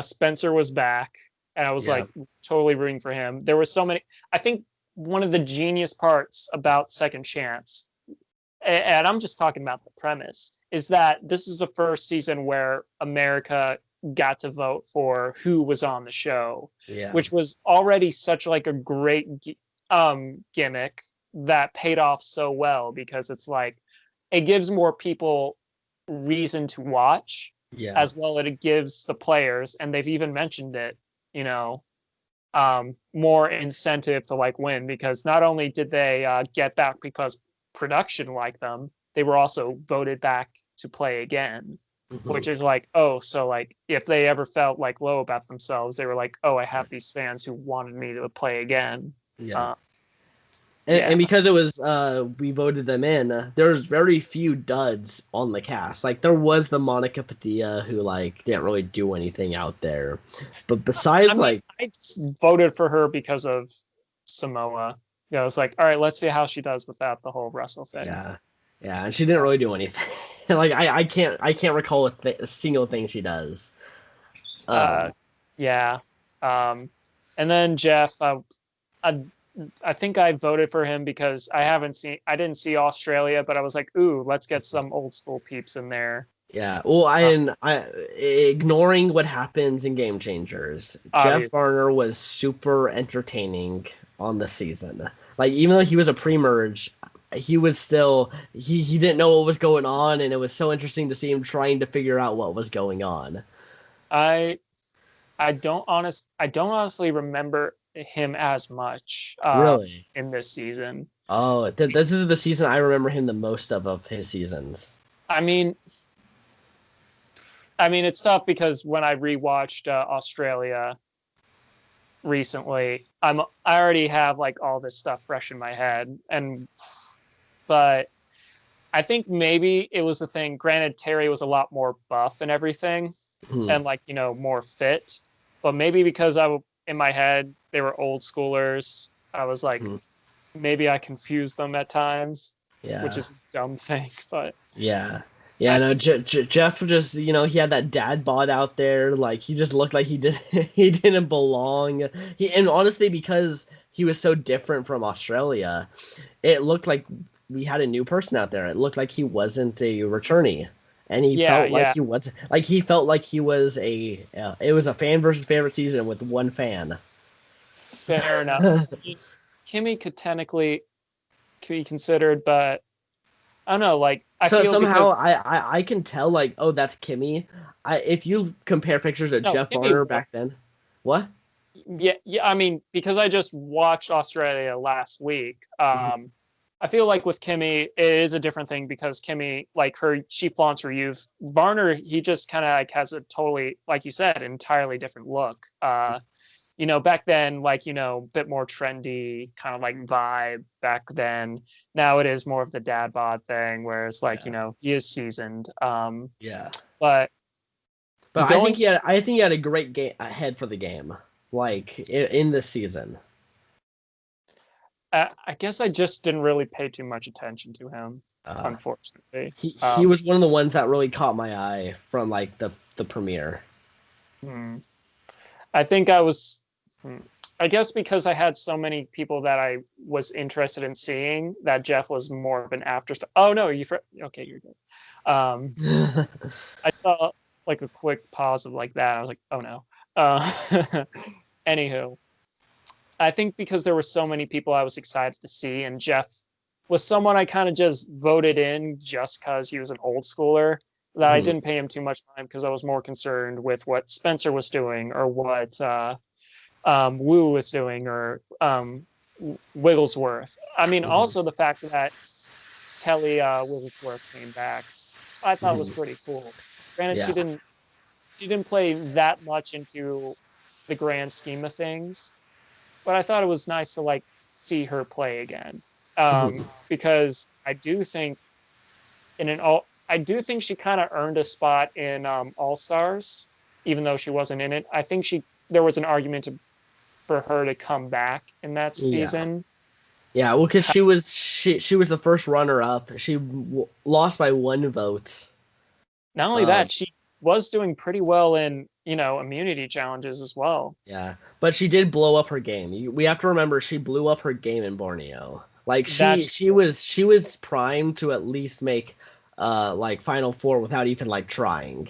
But then yeah, she like has to then start winning she teeter immunities. tottered. She teeter tottered a lot. Yeah. Um, but and then there was a lot of different like stories coming into this, or like there was a lot of like great players that were like in this season, Mhm. um, coming in. Yeah. I mean, my favorite storyline was Steven Fishback versus Joe England. Like That that one, Steven just kept wanting to get Joe Ingham out, but he just couldn't. It was, yeah, and then like it literally was like breaking Steven down as the game went on. yeah. It also introduced. They didn't necessarily. There were technically kind of alliances, but they tried to The voting blocks. where I feel like it was like an interesting like thing that they tried to like incorporate Yeah. like within the meta. Mhm. It's just like at the end of the day, and they even came to this conclusion, voting blocks are nice, or like voting blocks, it's kind of like old school where it's not, you need that security, you need like people. But the voting Mhm. blocks was like an interesting little arc they had of Yeah. like, ooh, this could be like a different way Yeah. Survivor could shape up. But Which later it becomes used in Millennials versus Gen X, like more effectively. yeah, yeah, But really, I think that they in the season they used the term voting blocks to create their real alliances, but yeah, make people not think that there are real alliances. yeah. I feel that was kind of the case. But like the strategies that went out through this game and like some of the twists, for me, when they said, oh, an idol is going to be hidden during a challenge, or that's how idols are going to be hidden during challenges. Mhm. That was like crazy in my opinion. I was like, what? Yeah. That's like, you'd have to be crazy to go for that, and Yeah. people crazy enough to do it, and it was so awesome. Yeah, and that happened in the premiere episode too, which I always love it when like a big thing like that happens in the premiere episode. Mhm. Really starts the season off strong.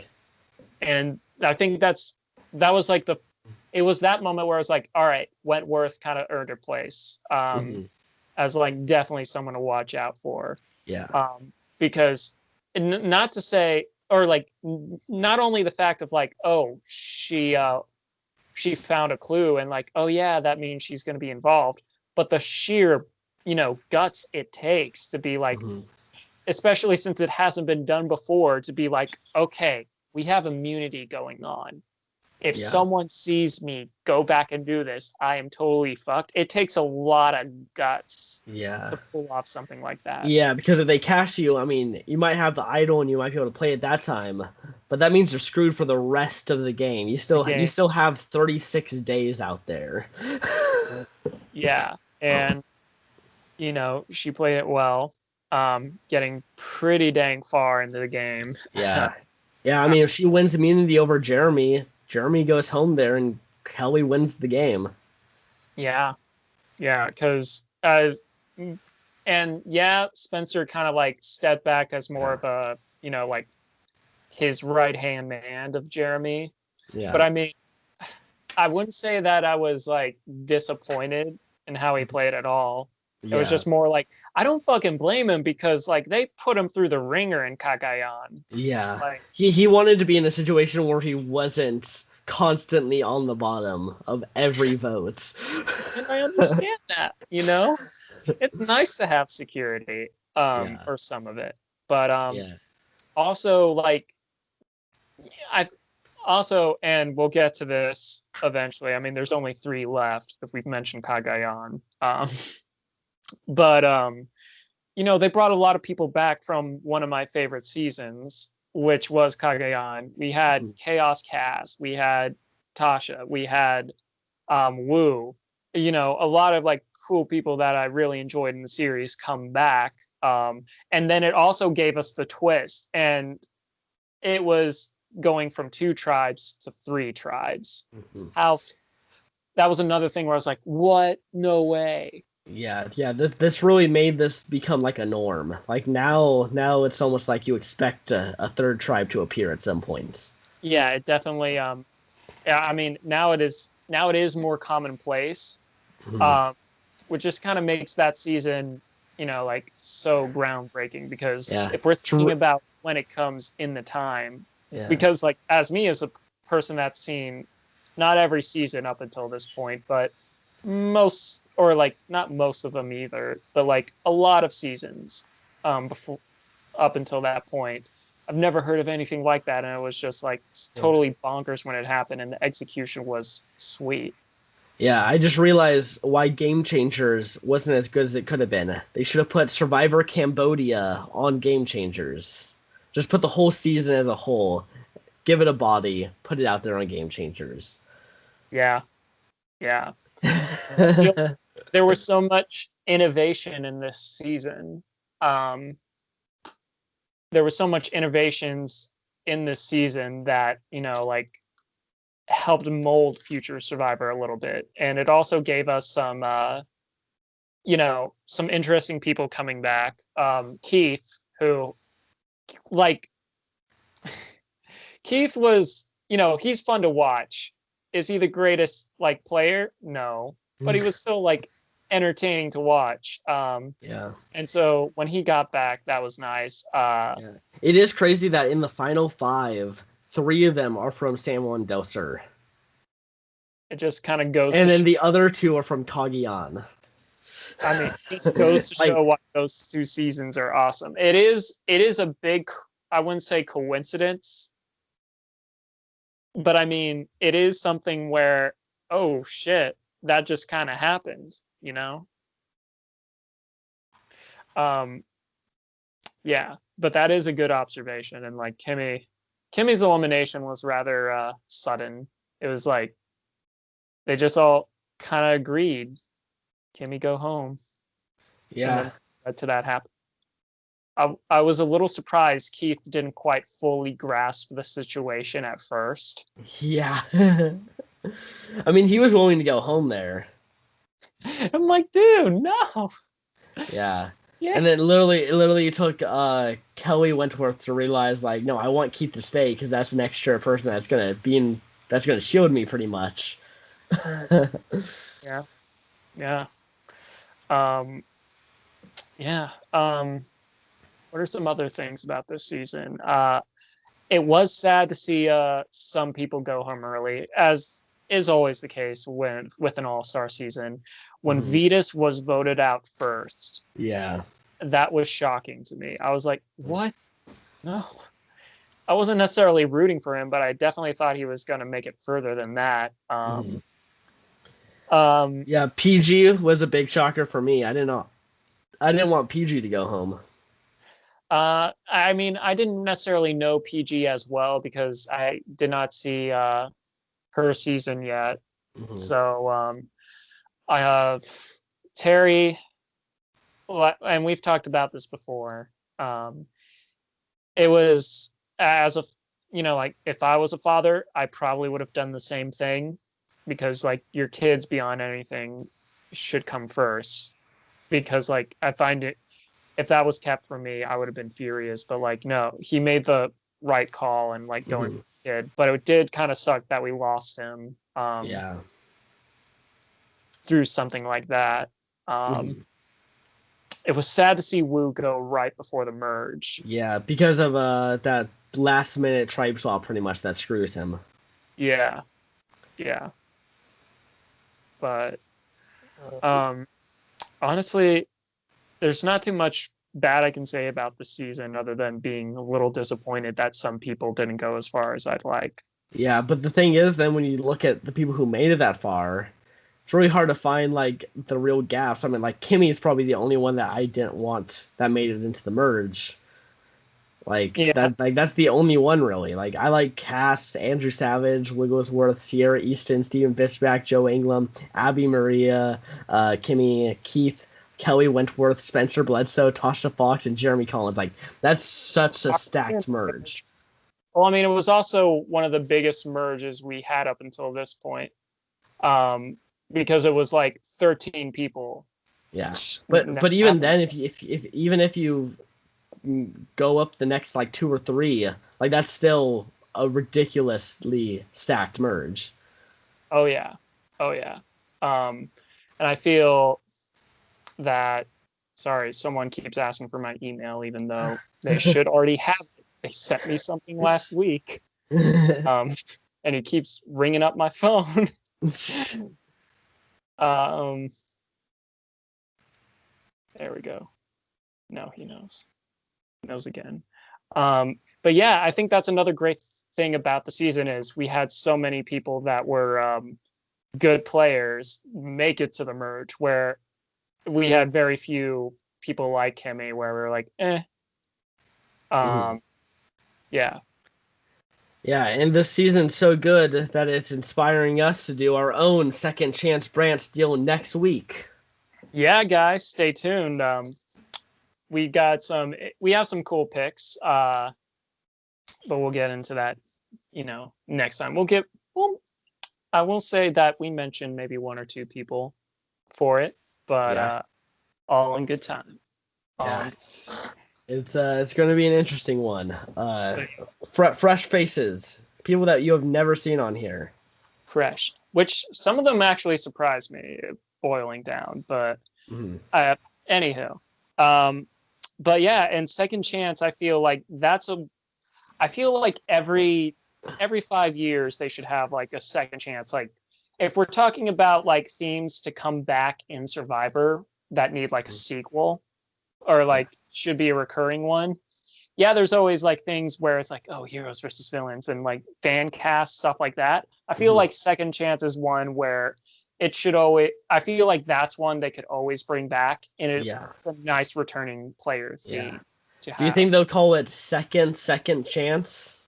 second chance or second square chance. Yeah. It's probably, I mean, probably because they kind of in more recent seasons done away with the whole like they would use.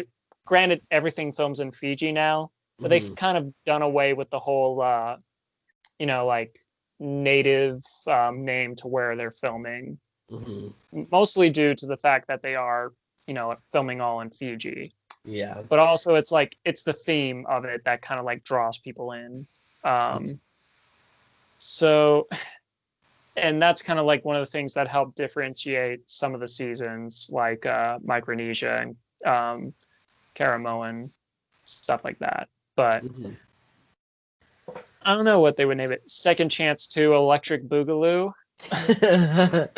I'm down for that. I think they have to. I think they should vote for the name. That should be a fan vote too. That should be. It would be like Second Chance. Okay, Shane, now he can play. Yeah. But yeah, I think where did I have this? I had this at number 3. Yeah, that's my number 4. Number 4. I mean, because when it comes to our top 4 specifically, we're pretty much all in kind of like agreement. Like they're just great. Yeah. Not controversial like Blood versus Water. Yeah. Blood vs. Water, not even controversial. I just wanted to bring up the couple of negatives it has, and it ended up blowing up into this whole thing. Offensive. Anyway, all right. So you get the honor of introducing this iconic season. Yes. Now I'm gonna even just kind of spoil a little bit. This is my favorite season on Survivor. It's not. I don't think it's gonna really get topped. And that is Heroes versus Villains. Truly the best cast to ever be on Survivor. Like, everyone is considered a legend on this cast. Like, it's crazy how just so many people are just such great characters, such great players. And just reading, well, I mean, not only it being a celebration for 10 years and 20 seasons, if you boil down, even for a reality show, that's a huge freaking accomplishment. Like Jeff himself admitted he thought it was going to be like 3 or 4. Who knew? Like now we'll be, like now we're celebrating season the 20-year anniversary, season 40 with more seasons to come. Yeah, it's just like this was like, granted, I didn't watch it didn't have as big of an impact on me when I first watched it. Actually, I haven't seen it again since. But like, even to a newcomer like me, who only pretty much knew Coach, Tyson, and Russell, like was still thoroughly entertained. Oh, and JT. Because it was also like something where Russell was playing again, and like he was dominating the game. But like all these like iconic people coming back. This is like the Avengers Infinity War of like Survivor, where it's just like a who's who, and just like seeing people throughout the span of the entire like Survivor catalog coming back and duking it out. Yeah. I think this is probably the best pre-merge also. Like, if you look at the pre-merge of the season, it is crazy, the gameplay that is happening at this level. Like, this isn't even Modern Survivor, but they were playing like it was Modern Survivor. Oh, yeah. Yeah. Like, from the get-go, like, Tom booting out Cirie, iconic character, like, losing Stephanie so early. Yeah. And then, like Russell with the whole thing with like the idols, and how he's been playing them and not playing them, and how, I remember like in the Villains tribe, he just going up to Jeff and I'm like, this is for you, Parvati. And then, the pre-merge was pretty dang good. And I gotta say, Tyson's boot in this episode, though, one of the greatest moves on Russell's part. Yeah. Because it was genius. Like I honestly don't know if I was out there if I would have come up with that idea. to make Tyson split the vote on poverty, so that way there's less votes. It was crazy.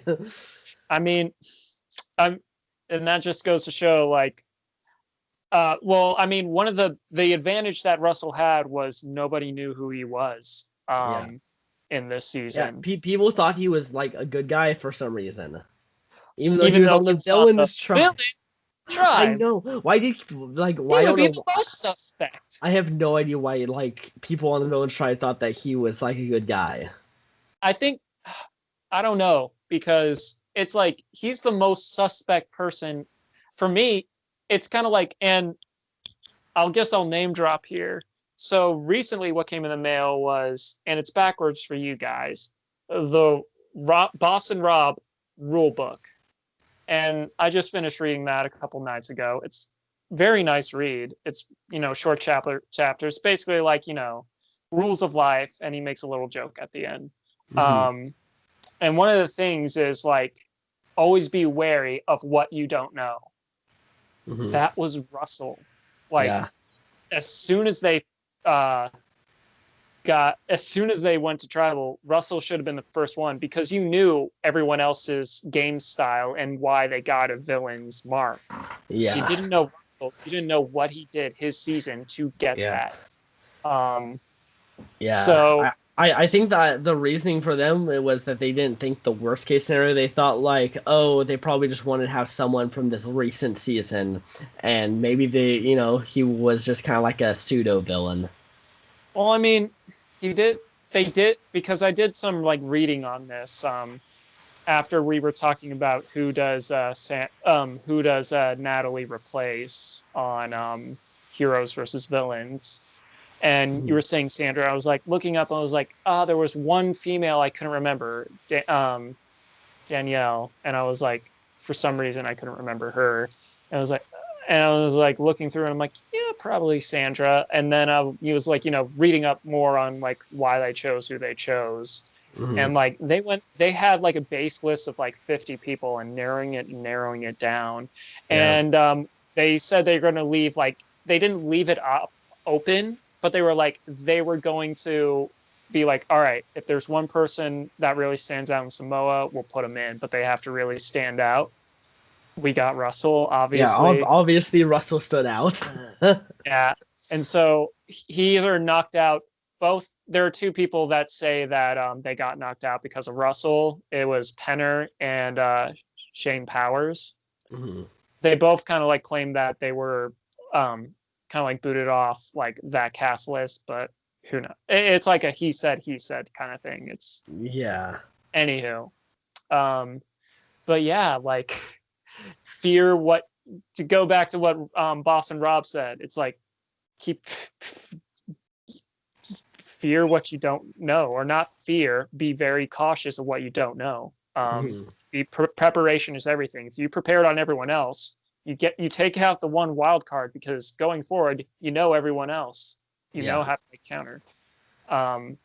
Especially since he's played with some of these people. Actually, I'm trying to think on the villains. Well, he's played with Jerry. I'm trying to like think on the villains tribe specifically, who he was with before. Actually, I think villains had a lot more new schoolers. Yeah. Yeah, I don't think anyone else other than Jerry was on All Stars. Yeah. Well, I mean, but on the other tribe. Yeah. Anyway, I digress. Not only that, it's just like, and I know we've talked about Russell, but like some of the other people, like Jerry also being someone that was like fun to watch. This was obviously my first introduction. And, I've gotten hints of like the whole like Jerry Colby thing, seeing that like rivalry kind of blossom. Yeah. And both of them making it to the end. It was nice seeing like me, like thinking back as like, it's cool that, both of them make it to the end. Well, for Jerry, it's her first time. For Colby, like who kind of went pre-merge, comes back, kind of like redeems himself. And then kind of like seeing the villains dominate now. And we'll talk more about a potential Brant Steele in the future.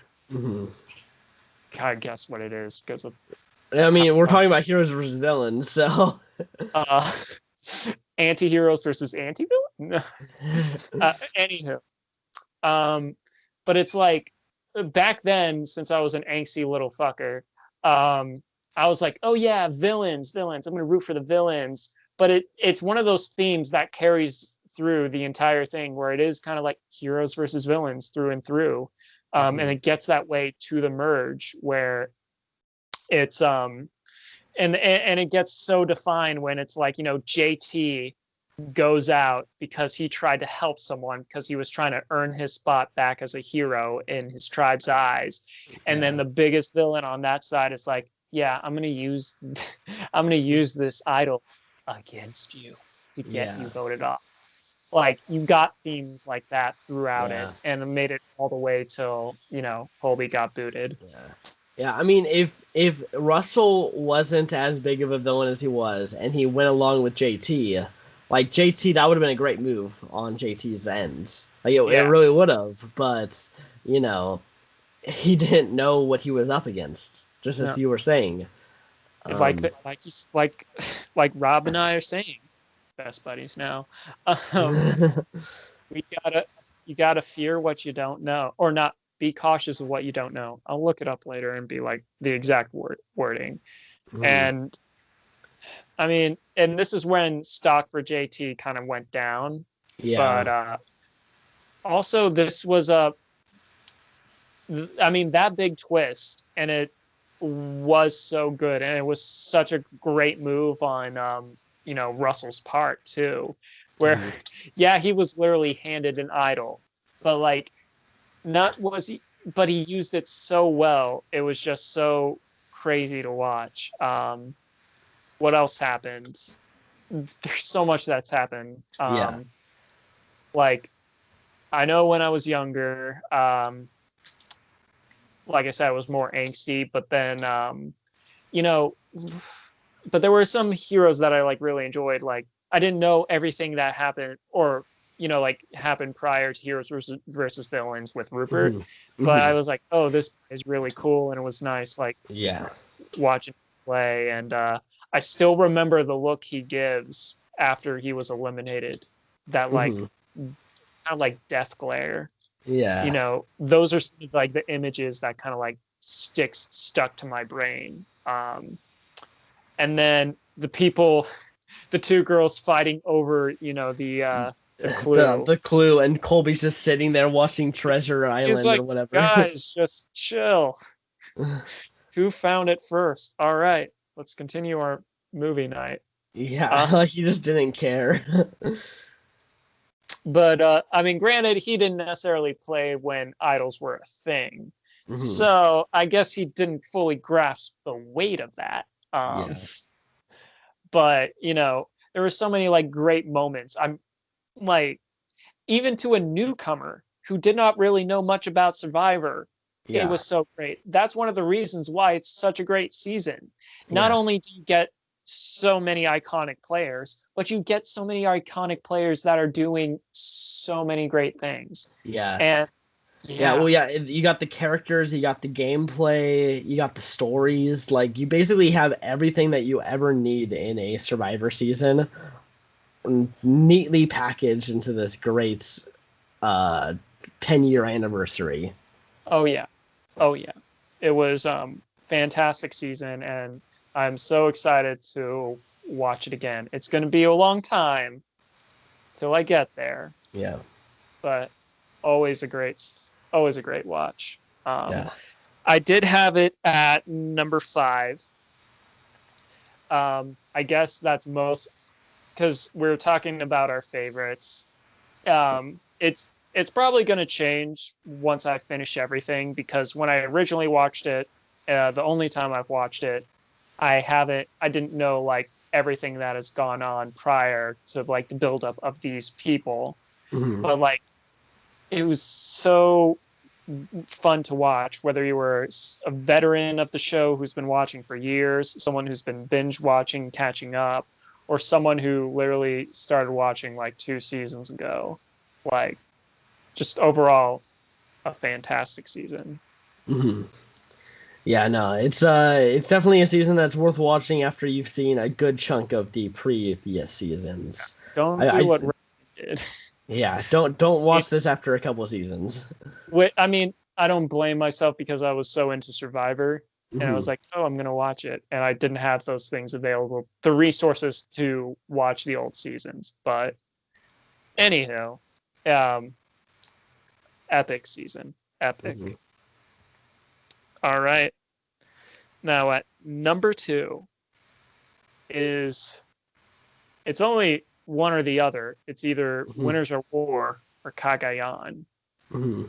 And for number two, it is Winners at War.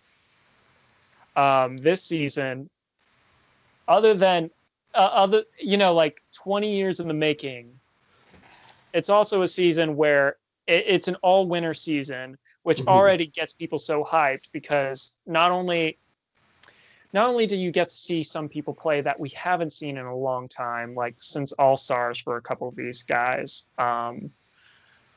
but we also get to see, like where pretty much everyone is a big threat. Mhm. I mean, even like the legends, I was like worried they were going to get voted out way too Yeah. early. They didn't get voted out way too early. They stuck around, but like Mhm. there was a lot of like build up to this. This was like, like something where we were talking about. We couldn't stop talking about it through Island season of the 39. Isles. Yeah. Um, there was so much hype. I got to just like just so happened to work by the premiere during that time. That Mhm. also boosted up the hype for me. And then, Tyson was going to be in this. Boston Rob was going to be in this. Tony was going to be in Yeah. this. Parvati. Harvard. And, so many great people. And then so many people where, because like there's always like circumstances that are out of your control that help you win a game, some more than others. But like, seeing Michelle play again, where I was like, oh, okay, let's see if Mhm. you know, if Yeah. it was just luck or like is there something in here? Or Yeah. with And, you yeah, you'll Sophie, for instance, everyone was down on her, and then she knocks out of the park in this season. Like yeah, now people want to see her play again. Like because she and I've turned around on Sophie since that. yeah. Because it kind of like because like there were some moments where we're like, all right, she might actually win this thing. And fuck, we haven't even gotten into like the actual show yet, but there was like so many great things going into it. The introduction to fire tokens, Yeah. which is definitely, a new thing that is going to not only influence the game, but we see how effective they were and how it helped so many people's games. Yeah. Or not only that, if we're skipping way ahead to like Tony, where he had to get, was it 8 or 6? It was 6, I believe.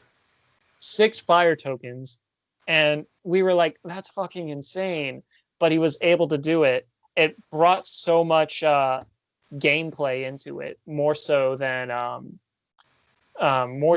some like twists that come because like with something like Exile Island or Redemption Island or Edge of Extinction, which we see in this one. This one has more of like a deeper level because it's like a constant like thing that Mhm. does it. Where, yeah, Exile Island, mostly what you get is either an advantage or, like, well, I mean, you could get an advantage there, but also, you're being separated from the game for a little bit. Mhm. But like, this is something where it was constantly influencing the game.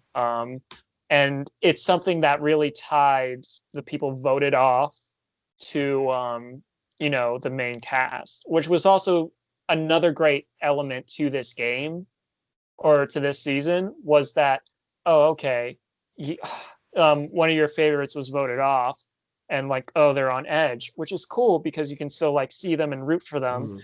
But now like they're able to do stuff on edge, so it's not just like, oh, what's up? Oh yeah, this person is butthurt because they got voted off. Mhm. No, it's like more than that, and you get to see them like still play in like this purgatory. Yeah, and Um, like Ethan's story out there was great. yeah, the whole thing about going to not only being, a cancer survivor, and after coming off a big hiatus, and finally coming back to the game, surviving all this like real world stuff he had to deal with. Mhm. Even though he was an early boot, like, it's still like during the log challenge, like having to go all the way and hiking, it was very touch and go with him, and he was able to do it. And it was a great episode. It was a great moment for him. Mhm. So yeah. Yeah, no, this was definitely this was the season that Survivor needed, I think, because it was able to touch a bunch of different bases from the old school, the middle school, and the new school enough that like if you weren't watching Survivor at this time, you can get drawn back into it because you can be like, oh, they have this guy back, oh, there's this person back. Yeah. Yeah, and like really the only real negative for me is that the old school players go home so early. Yeah, and that's something, as we were going through through the show on our after show, we were talking about, and it was pretty unfortunate because like we wanted to, when it comes to something where it wasn't flat out old school versus new school, it just kind of became that way. Mhm. And like new school was dominating. It was just like easier for them to pick off the older people because they the newer players are more adapt to like all these twists and turns, while some of the older schools and like the middle schoolers were still like figuring, like they still had like a taste of like all the craziness. Mhm. But like Modern Survivor now, it's like tribe swaps every now and then from 2 to 3 to 5. And then like it's kind of like a spinning thing where there's like Mhm. challenges left and right. Yeah. um Back then, not saying it was like plain, but it was a bit more simplistic than that, even with the introduction of just like one immunity idol, and even when it was like the immunity idol we have now. Mhm. um that is one of the downsides. However, there were so many great moments, and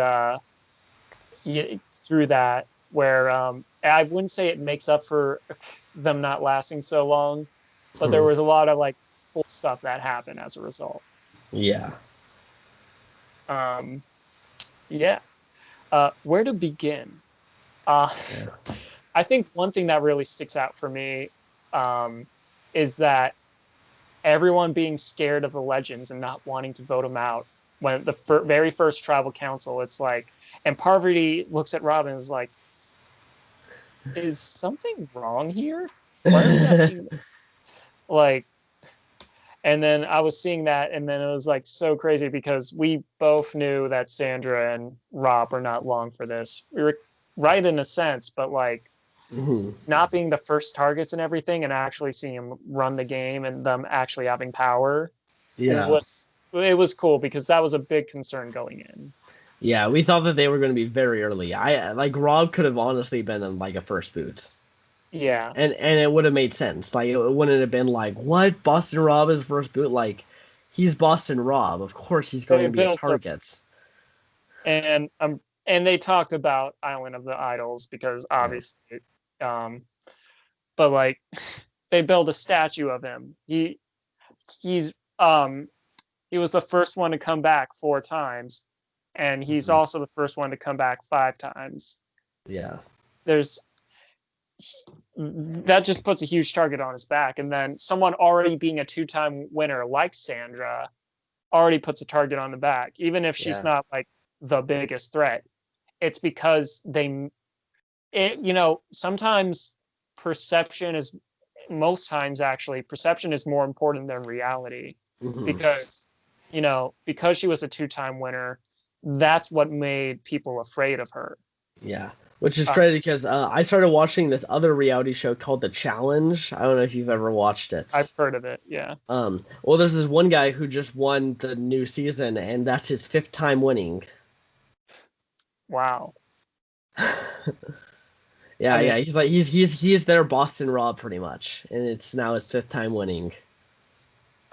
wow. Like, I mean, I'm not. I've seen like promotional stuff, it's something I never really followed. But like, Yeah. Well, the thing is though, is every season is a mix between returnees and new players.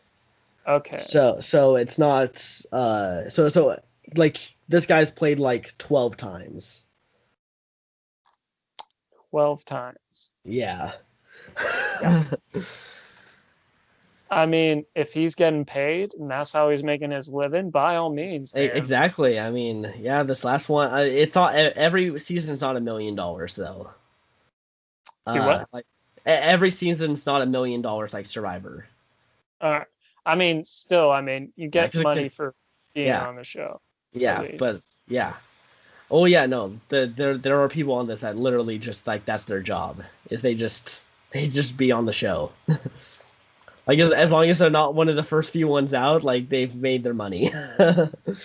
Yeah, that's wow. Um, And now Jay's on that show now, by the way, from Millennials really? versus Gen X. Yeah, he was just on it. How do you do? Yeah, he got targeted right away, but kept being. It's weird because so basically you get targeted, you get voted into this thing, then someone else can like choose to go and face him in a duel, and Uh-huh. those two duel, and the loser gets Is eliminated. eliminated? Yeah. And so Jay though, ends up winning those first three duels because he keeps getting put in there and he keeps winning. And then eventually basically gets injured. Like the guy literally like tackles him to the ground to injure him. Fuck. Yeah. And like they try to keep going, but like he literally did not know where he was. It was brutal. Damn. Yeah. Damn. Well, thankfully, also another good thing about the season, kind of like that reminded me, this is a season where we had no medivacs, or Hmm. there was no like outside forces that fucked with the game. It was Yeah. very, very like centered within what was happening there, except for, but it's kind of like a thing of like it's to be expected where pre-existing relationships influence the game. Yeah. Uh, Yeah. with Tony and Sarah definitely controlled that in that the portion. Poker Alliance, Yeah. um, where it's like, which I felt was so I mean, ridiculous because that's great strategy though on Yule's part because it's like, of course, everyone out there knows that pre-existing relationships are going to be a factor. So yeah, why not manufacture basically one of those and be like, hey, like look at people are this. just like talking shit or not talking shit, but like they're just making small talk when they're gambling. Yeah. You Yeah, know, and Yul came up with the idea, like the whole strategy before he even went out there on the island. Like, cause in his pre-interviews, he was saying that he was worried about the Poker Alliance. Like he literally said that. it's like, yeah, but I mean, but I feel like with this season, when it comes to pre-existing relationships, that's kind of the point as well, because like since it is like a love letter to all things Survivor, Mhm. like your past comes to bite you because of different ways you have won the game or like relationships you've made outside the game. It's like a big reunion Mhm. of all these people who have been through so much together, whether it be in the show or outside the game. like Mhm. like I say, one of the best pairs is Lucina and Tony Flacos, because like Yeah. every single season they've been together, every single and like even outside the game they talk all the time, and Mhm. they have like the best way to duke it out, which was the fire making challenge, where Yeah. it just was like watching really two really good players have this back and forth, and let's see who wins. There was Yeah. a lot of like great moments like that throughout Yeah. this. And they're the only duo that they've played three times together, and one of them has always won their season. Yeah, Like yeah, that's crazy. it is, and it was so it was very entertaining to watch in that one. We cannot forget Adam's whole oh, there is the podium, The the podium. podium. one of the best moments of the season, in my opinion. Like, it's It so was great. of course, because it's like if it works out for him, that is the craziest thing because I don't think it's out of the Yeah. because it's not out of the question that Survivor would do something like that. Well, It's never been done before. It looks they idly. well, the reason he did it was because they just did that on Australian Survivor. So like, Oh, there's a good chance that they now just took a page out of that book and did it here. yeah. I And mean, and it, if it worked though, he's a legend. Like even if he goes yeah, home next, he is officially a legend. yeah. And I mean, that just goes one of the great things about Adam, and I know I gave him so much crap, and I'm sorry. It's it's just that he fights to the bitter end, which is what you have to do. Um, Granted, I mean, part of the reason I was text. Part of the reason I was figuring out, or part of the reason, sorry, people just keep. Uh, Part of the reason I kept, like saying like he was making some questionable moves in the beginning, but Mhm. that's because he's trying to play the game to the best of Yeah, his ability. yeah. Which you can't knock him, and he does stuff where it's like playing the podium. Mhm. Obviously that he goes after Rob, and that reminds me of the whole thing of Parvati's little comment where it's like, I just want to eat him up and spit his bones out on It Exile, is. or Edge of Edge of Extinction. Extinction. And it was like, ooh, shit. That Yeah. is like, that was like cold. And there's so many great moments throughout that. Yeah. And Yeah, we've I mean talked, he should have been he should have been voted out pre-merge. He shouldn't have made the merge. And I yet he honestly does. thought he was going to go home early um, Because of because he how he was, was playing. well, because he was a big fan too. And like, yeah, like it's a big happy family where everyone kind of knows everyone's game, but fans have even more of an edge because they're like, they look into it more. Like, Yeah. if we go on the show, wink, wink. um, we go on the show and we say we're fans of Survivor and we tell them about this makes it a huge target on them because, like, oh, okay, they study this game a lot. They know a lot. Ryan, we don't have to worry about because his memory is crap. But Joe, deadly. I mean, I'm improving it. I'm watching. Yeah. Anywho, I have a terrible memory on everything. I mean, we'll work it out. We're lovable Yeah. enough. Yeah. Even if we're voted out first, they'll bring us back and we'll be at Francesca. Yeah. Um, but anyway, back to this season. Um, he is such a, he's such a fan where when we were predicting who was going to go home, and obviously, I was thinking like Adam was going to go home early because of like how he played, how like tooth and nail, gritty, and also being a fan. Like those are things to fear. hmm Yeah, I think his fan blood was really kicking in because he knew it was an all-star season and he wanted the fans to not feel like everyone was coasting. So he felt like he had to try to make these big grand plays that just, weren't going to work out for him. Like, Yeah, but he did what he wanted to. He was entertaining. Like he was a huge character out there. Probably one of but the big highlights. I do think it was a highlight. Especially since time has passed and I'm not like in it and we're going it by. It's much easier, like since some time has gone by, to be like, oh yeah, this was pretty badass, or okay that.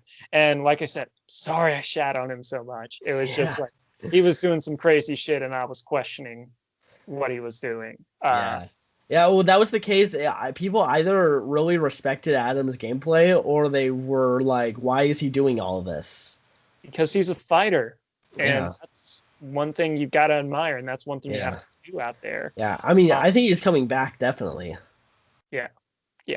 And Uh, even Jeff Probst like, really respected the fact that he was willing to look like an idiot by going and trying to get that Fleur de Lis.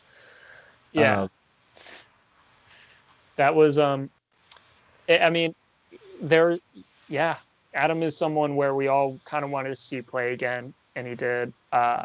Some other highlights of that season, Natalie, even though first boot, like not necessarily shrugged off, but more so like, oh, she's the first boot, and so she really has to, fight her way to get back on.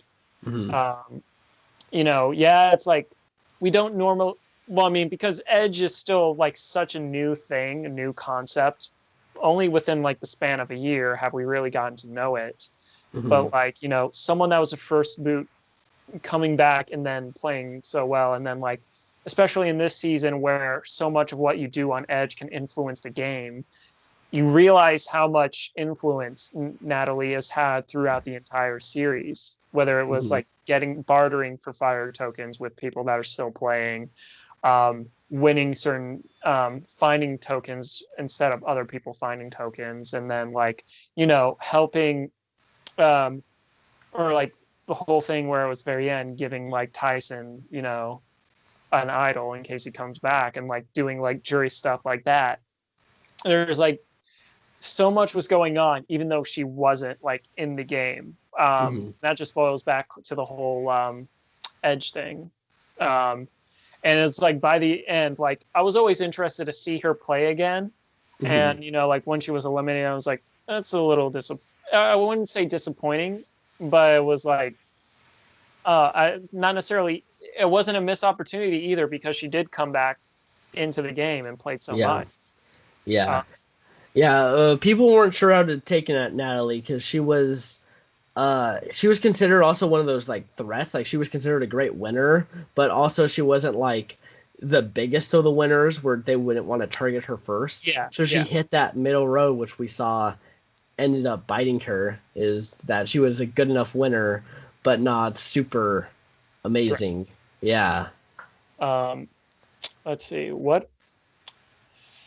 We can't forget Tyson, the first one to come back. We both know how devastated I was when that happened. He had a rough time, unfortunately, but like him winning his way back, that was such a great moment in my opinion. I know you didn't like the pause. You didn't like the slow-mo pause for me. Gosh, it was so bad.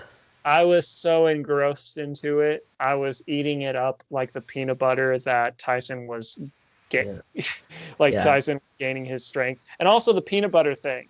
Like, it's a questionable move, but it's such a Tyson move that, and it worked for him too, that it was so awesome in my opinion. And I'm going to go back to the slow-mo moment. It wasn't the fact that it was in slow-mo. It was the fact that then they just decided to start playing the song for like 30 seconds as we just slowly see them slowly going up.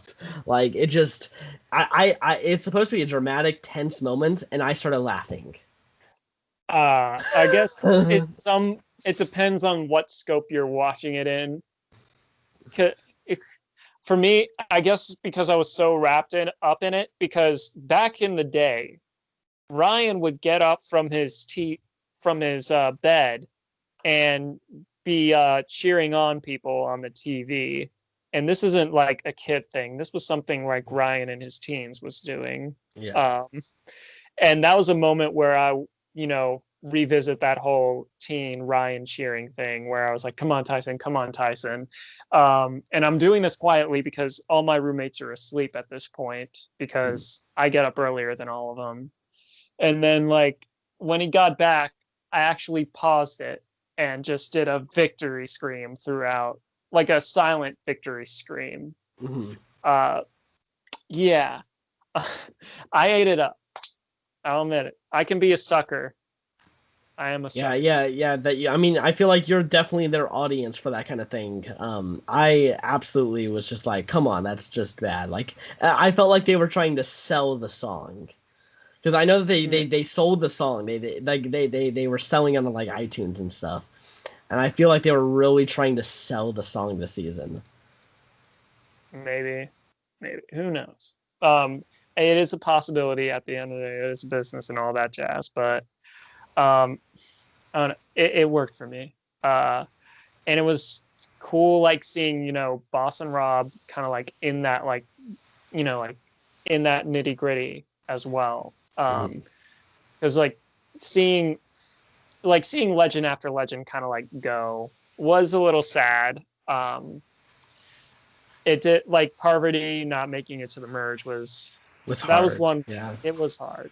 It was hard. She made it far into the pre-merge, but alas. Yeah. And then trying to think of what else. I mean, Tony throughout it, whether it was gameplay or whether it was him just being a crazy guy around camp, the shark thing, the ladder, the spy nest, Yeah. like he was entertaining every time he was on screen. Like it was always something new with Tony, and it was always something that would still be entertaining. Like he's made for TV.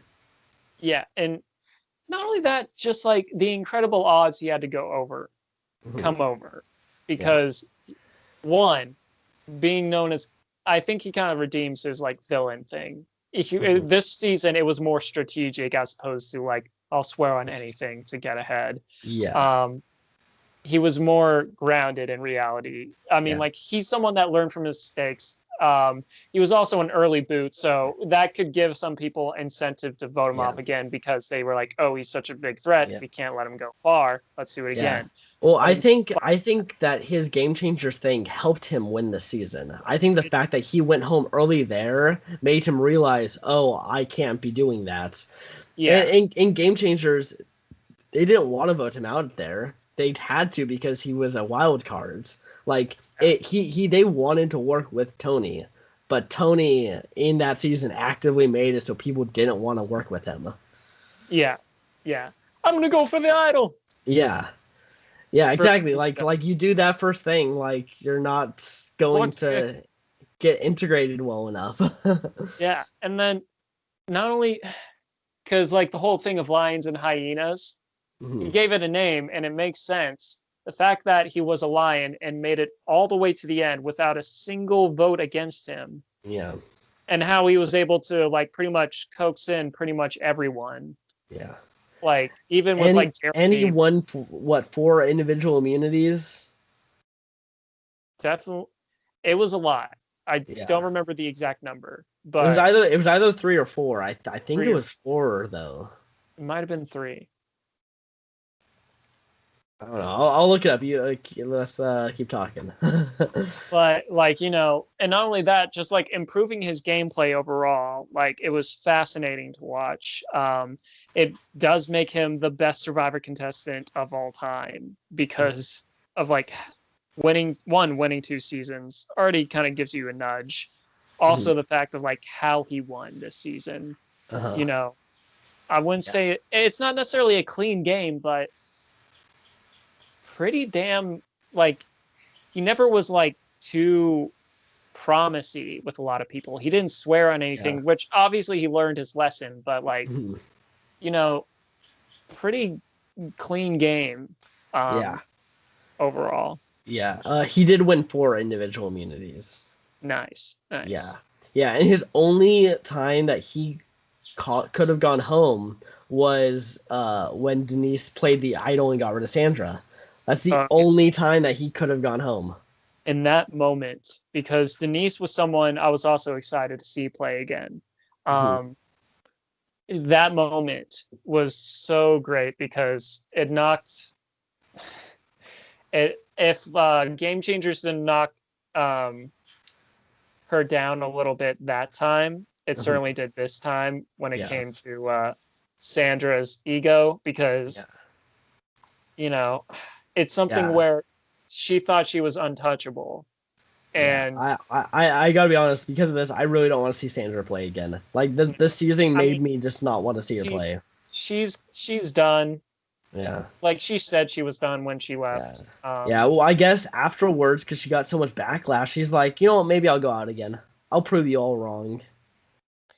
I don't want to see it. I want her to be done. I feel like, well, I mean, I feel like this was a swan song for a lot of people, though I don't think a lot of people, especially at the very last episode on Exile or Edge of Extinction, the ease. Some people were like saying, oh, this is going to be my last time, Rob. was one of them, which I understand completely. Yeah. Ethan, I was like, dude, no, we just got you back. Yeah, I know, right? You're back in the zeitgeist. And Play I mean, again. it makes sense. A lot of the old school players will come back for that one time because they're the old school player, and that's it. Um, I mean, I feel I feel like yeah, it's for like a big cause, but I feel like there are certain people where it just came back into like the mainstream Survivor again yeah, after a long period of time. yeah, Like Yul, like Ethan, um, you know, yeah. and I feel like I believe Jeremy is also this was his last time. I think yeah, he said that he doesn't want to play again. yeah, and I mean he also has a pretty good. I mean, three times back when three times was the most. Granted, it was a little short lived that three-time players was a thing, Hmm. but like that seemed like a lot, and like a lot of great players have only played three times, and for Hmm. getting to the merge every single time and being able to be on the jury, Yeah, it's respectable, and I think that's a good yeah. like little pin. And really being a threat each of his seasons. Like, Yeah. though obviously the one he wins, Second Chance, obviously is a threat there. He was one of the big centerpieces in San Juan del Sur. Like, it was either him or Josh. Like, those were the two big centerpieces. And then in this one, he if he kept floating and managed to make himself to the end with maybe like a Michelle and like a Nick, you know, he It would wins have been that. possible. Yeah. Yeah. Um, gosh, so much more to say. Um, this was a, and I only have like 20% of battery left, but Oh, we're gonna jeez. fill that up. Don't worry, I have a good phone. Okay. Uh, it's God, what are some other great? There's so many. It's like, what do we Mm, choose? yeah. Well, also, if we could just have it, we've covered this season a lot. We have a bunch of Yeah. videos on this channel. So Um, if you want an in-depth, like, if you want an in-depth, we've done. This is one of the things we have done yeah, already. we have hours of content on Winners of Or, War. and I think that's Yeah. another reason why it's hard to talk about it Mhm. because we've already talked about it. Wait, I give me a did. second. Yeah, you're good. What? No, I have work today. Like writing stuff. Nobody will come in tomorrow. Yeah, I know. Okay, I'm back. All right. Yeah, we've said so much about this season because one, we went through every single episode and talked about it already. Yeah. I think so. Yeah. Um, watch more. Yeah. Watch all of it on our channel. Exactly. Exactly. All Okay. right. So I had this at number two. So yeah, Yeah, that it was my number three. it's such a great season. Hmm. But for me, this is my number one coming up, and it's also number one on this list because we both agree this season is pretty awesome. Take it away. We got Survivor, Kagion. If you haven't guessed it by now, great Bronze season. versus Brain versus Beauty. This one, I will share this with you. Back in the days with Ryan with long hair and anti-socialist, I'm going to tell you the name I used to go by back then, and you Hmm. can watch the first ever season of Survivor I ever reviewed, Uh, episode by episode. yeah. This is a dark secret of Ryan, and I'm telling Oh, you guys as jeez. well. You've you guys have just discovered something about me that I don't think I've told you it, Joe. That I have I did a review of Survivor Cagayan episode by episode because I Hmm. was really into like elimination shows back then, and obviously Survivor being one of the biggest ones. But yeah, it was one. It gave me Spencer, who obviously is my favorite contestant of all time. Hmm. Uh, and like as soon as I saw him, I was like, oh, I want to root for this guy. He seems cool. And it's also something that has that like theme. Like people were thinking of like a brains and bronze kind of like theme, but the fact that they added beauty, another dynamic, was something that, kind of was like, ooh, okay. So there's like another aspect of like a survivor quality or like quality of life that isn't just like, mental or like physical. It's also like the whole package. So Hmm. it gave us that kind of like thing of like, oh, okay, what traits do you see in yourself that you kind of root for? Hmm. Yeah, I don't know about you, but I definitely found myself with the Brain Tribe. Say by default, I was the brain tribe. Yeah. I wasn't a smart man back then, but Hmm. I was nerdy enough to qualify for the brains. Yeah. Um, yeah. Yeah. I mean, the Brain Tribe, one of the best tribes, just by pure, just they did not know what they were doing. Garrett and Jatia, just, oh my gosh. It's so Jatia. What can I say about Jatia? Uh, the fact that The Simpsons, when they did a Survivor spoof, they drew inspiration from her when she was, you know, messing up camp. Says Yeah. a lot about out of all the stuff they could have chosen from Survivor for like one of their kind of like promo thingies in that Simpsons thing. They Hmm. chose that. Um, Also, it was just like her screwing up in the challenges so badly too. A lot of like for a brain tribe, like the two guys just showing up and like, hey guys, what's up? Just chilling, eating some coconut. Hmm. And then, Cass and Trish were like, what are you guys doing? Um, Getting voted out with an idol in your pocket, stuff like that. I mean, and to kind of like go back on that, the whole like twist in the beginning is like, all right, all of you choose one person and Hmm. then go back to camp. And they're given that choice, um, either food or a clue to the idol. Yeah. And See, I like day one choices like this because no, they're I still in understand. the game and they have now a choice. They can either try to integrate themselves well with the rice, or they can try to get an advantage or an idol or whatever. Yeah, yeah, yeah. And like I understand, trust me, I wouldn't want to be on the receiving end of a, you know, unfair boot. Hmm.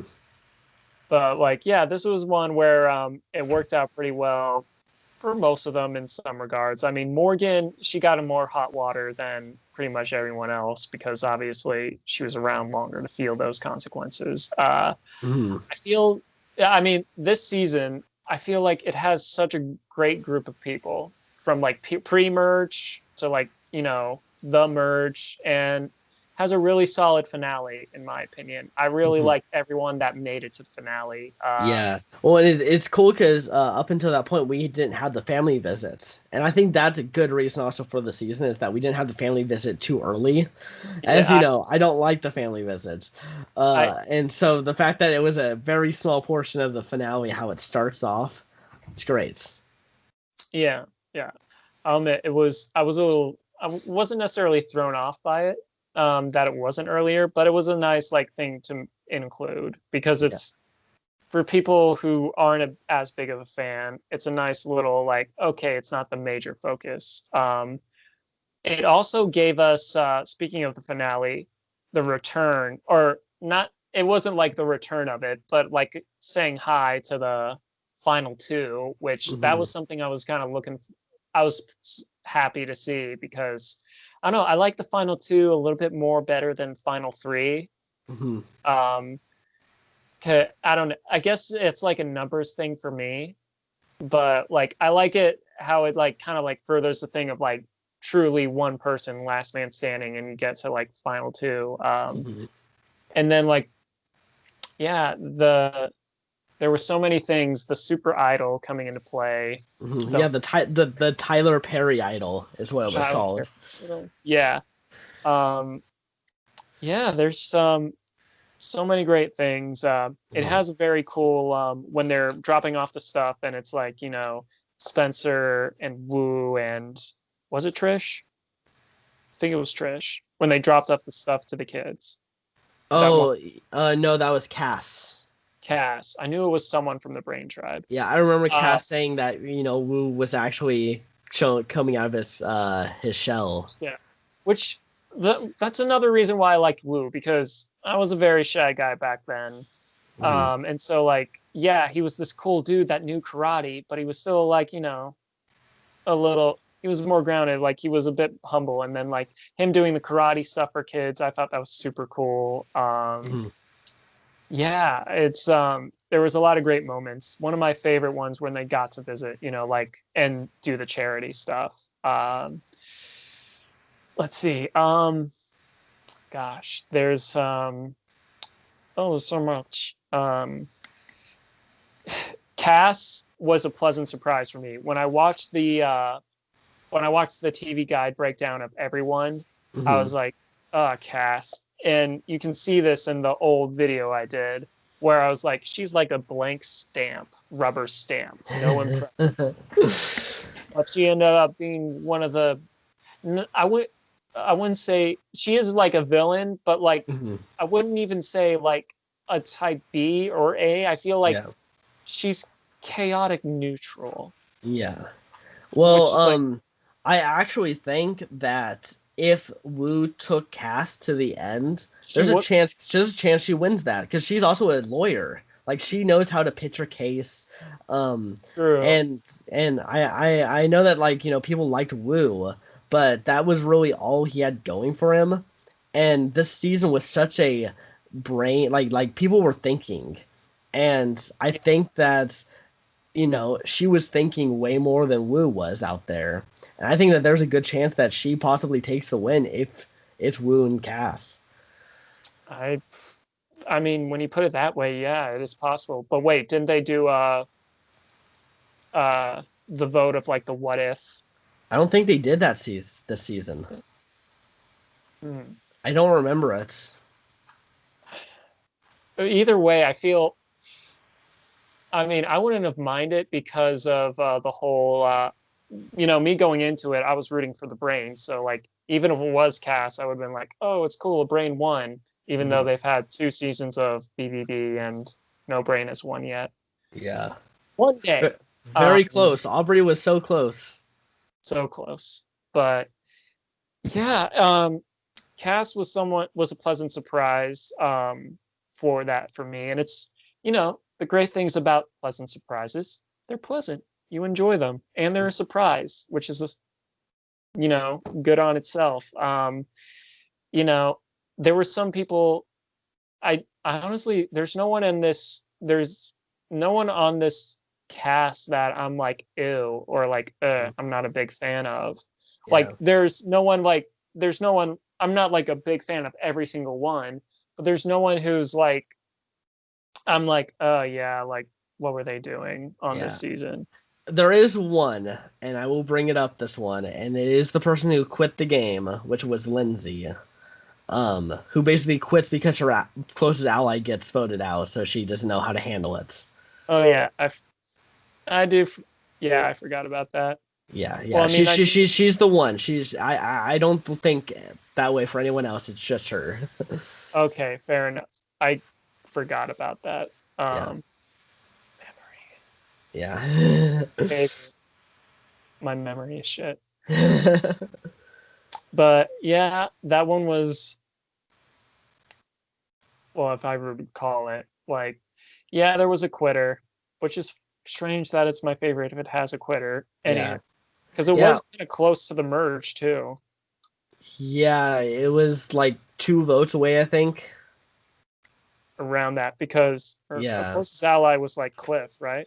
Yeah. Yeah. And I liked Cliff. He was one of the ones where I was very sad to see go home early. Yeah. I loved the scene with him and Wu where they flipped the votes. Like, that was hilarious. Oh, yeah. No, not only that, like, their little bond they had in the beginning with, it was like, oh, yeah, I have a few of your basketball cards. Like, I was like, oh, that's cool. And, it bonded that way. Yeah, and honestly, because Cliff goes home there, Wu has to find a new ally. So he ends up going along with Tony. Which I mean, and in hindsight, it brought him so far. And I Mhm. feel like if there was like a heroes versus villains too, Wu, granted, it's the reason why he didn't win, or one of the reasons, but like staying true to Tony may have gotten him far, but bring him all the way was a little bit Mhm. of his downfall. Yeah, he had But the opportunity to cut Tony there. It was yeah, and Tony I don't think would have, been like, "Oh, how dare you." Like I think he knew that that's the right choice. I mean, if yeah, I think Tony would definitely vote for Wu in that scenario where, um, you know, I feel like, and that's a great thing about Wu is like he tries to keep his integrity throughout it all, and succeeds for the most part. It costs him $1,900,000 difference in prize money, but you Mhm. know, it just like speaks to his character in that Yeah. way. Yeah. Yeah, no, I agree. Without a doubt, Kagiyan. It's like every episode has just like such fun moments Hmm. and such fun gameplay, such fun characters. Like, it's rare to ever see a first time season be like this. Yeah, This had like all-star level of enjoyment. I feel like a lot of people, because people do say after Heroes versus Villains, there was a little bit of a dark age of Survivor. Hmm. Some people say it ended around. Some people say that it spanned 28, 21 to 27. I feel it was more like 26, where Hmm. the dark age of Survivor was, where it wasn't as impactful of seasons, stuff like that. Hmm. And our list kind of reflects that, except for like Philippines, which Yeah. got pretty. I think Philippines is this random like, oh, remember Survivor's still good, and then I Yeah, think Caramel kind of drops a it little bit, was the and then yeah. yeah, it was the great part of the dark age of Survivor. I made air quotes and they weren't on camera. Um, but like this was something that kind of cemented the fact of like dark age is over. Um, Yeah, yeah. This is what I consider the start of modern Survivor. I think honestly, everything before then isn't like even 27 is not really modern Survivor. It's like kind of, but this is where it's it really starts. yeah, and I feel like I know I said I would show China or Tocantins first. But like if I were to show someone my favorite, or maybe even for a second one, it would definitely be Cagayan. Yeah. Like I'd I be so when I was looking up like seasons I should watch, they told me specifically to not watch Cagayan until I've watched at least 5 seasons of Survivor, and I did that, and I really think that if I watched Cagayan first, I wouldn't have gotten as much as I did out of it. I mean, I think that's as someone who is kind of like watching everything now and kind of Hmm. like seeing the progression of the game. I mean, yeah. I mean, elaborate more on that because I kind of get a sense of what you're saying. I just need it. I'm like I said, I'm a brain by default. Yeah. I guess now I could be a bronze. I mean, random merit.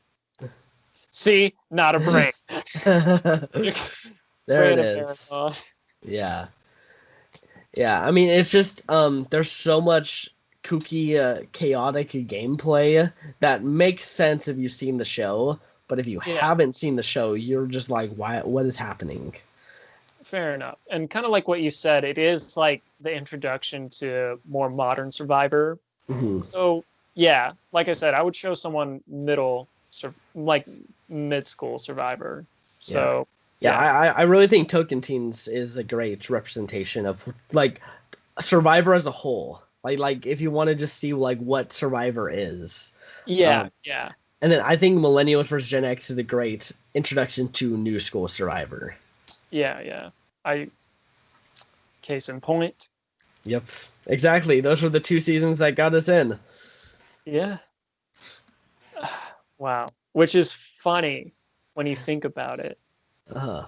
Because I've heard this stuff otherwhere too. It's not I've looked this stuff up, and people always say Tocantins is a great there's the great middle one, and MVGX is the great new school. And who would have known? Yeah, I mean, who would And have then, known? and then I think Pearl Islands is usually the go-to old school.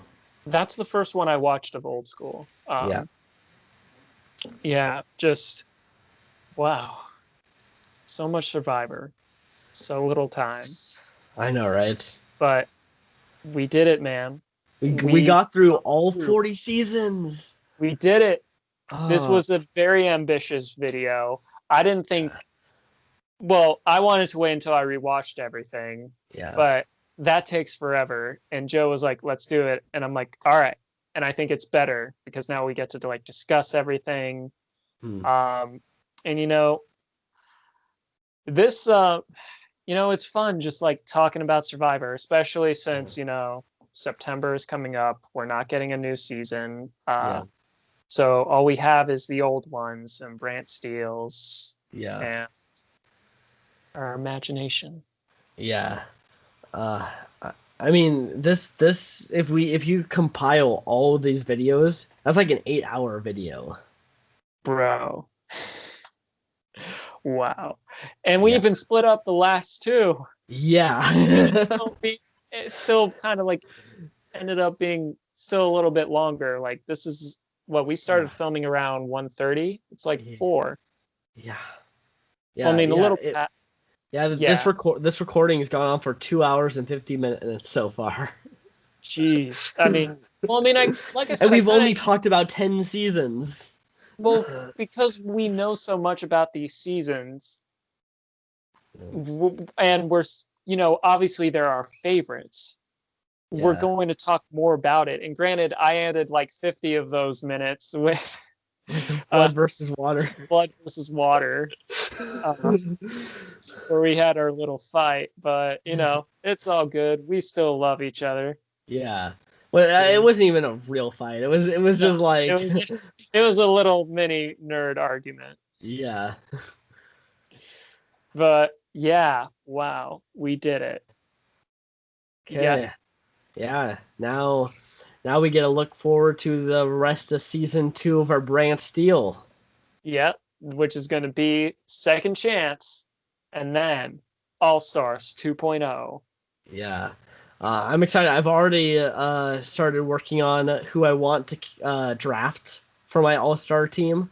I've been kind of like thinking about it. This has been a busy week, but like I've been kind of like thinking about it a little bit. My video went off for some reason. I've been thinking about it too for a little bit, but I'm also thinking of like the Hunger Games one as well. And I'm like, all right, how do I quantify that? Or like, well, I mean, obviously I'm going to choose some of my favorites, but it's like, because the Hunger Games one added a lot. I've only got one person that I want from the Hunger Games to come back. Is it going to be Nora? No. Then I won't ask. Well, I think I know who it is, but I won't say because probably we need to make some surprises. But yeah. So stay tuned, guys. We got more Brant Steeles, and we'll think of more videos to think of as well, kind of like our top 10s or top 40s. We'll keep you on your toes. Yeah, we need to make sure Survivor content is out there for the Survivor drought. Yes, agreed. All right, guys. Adios.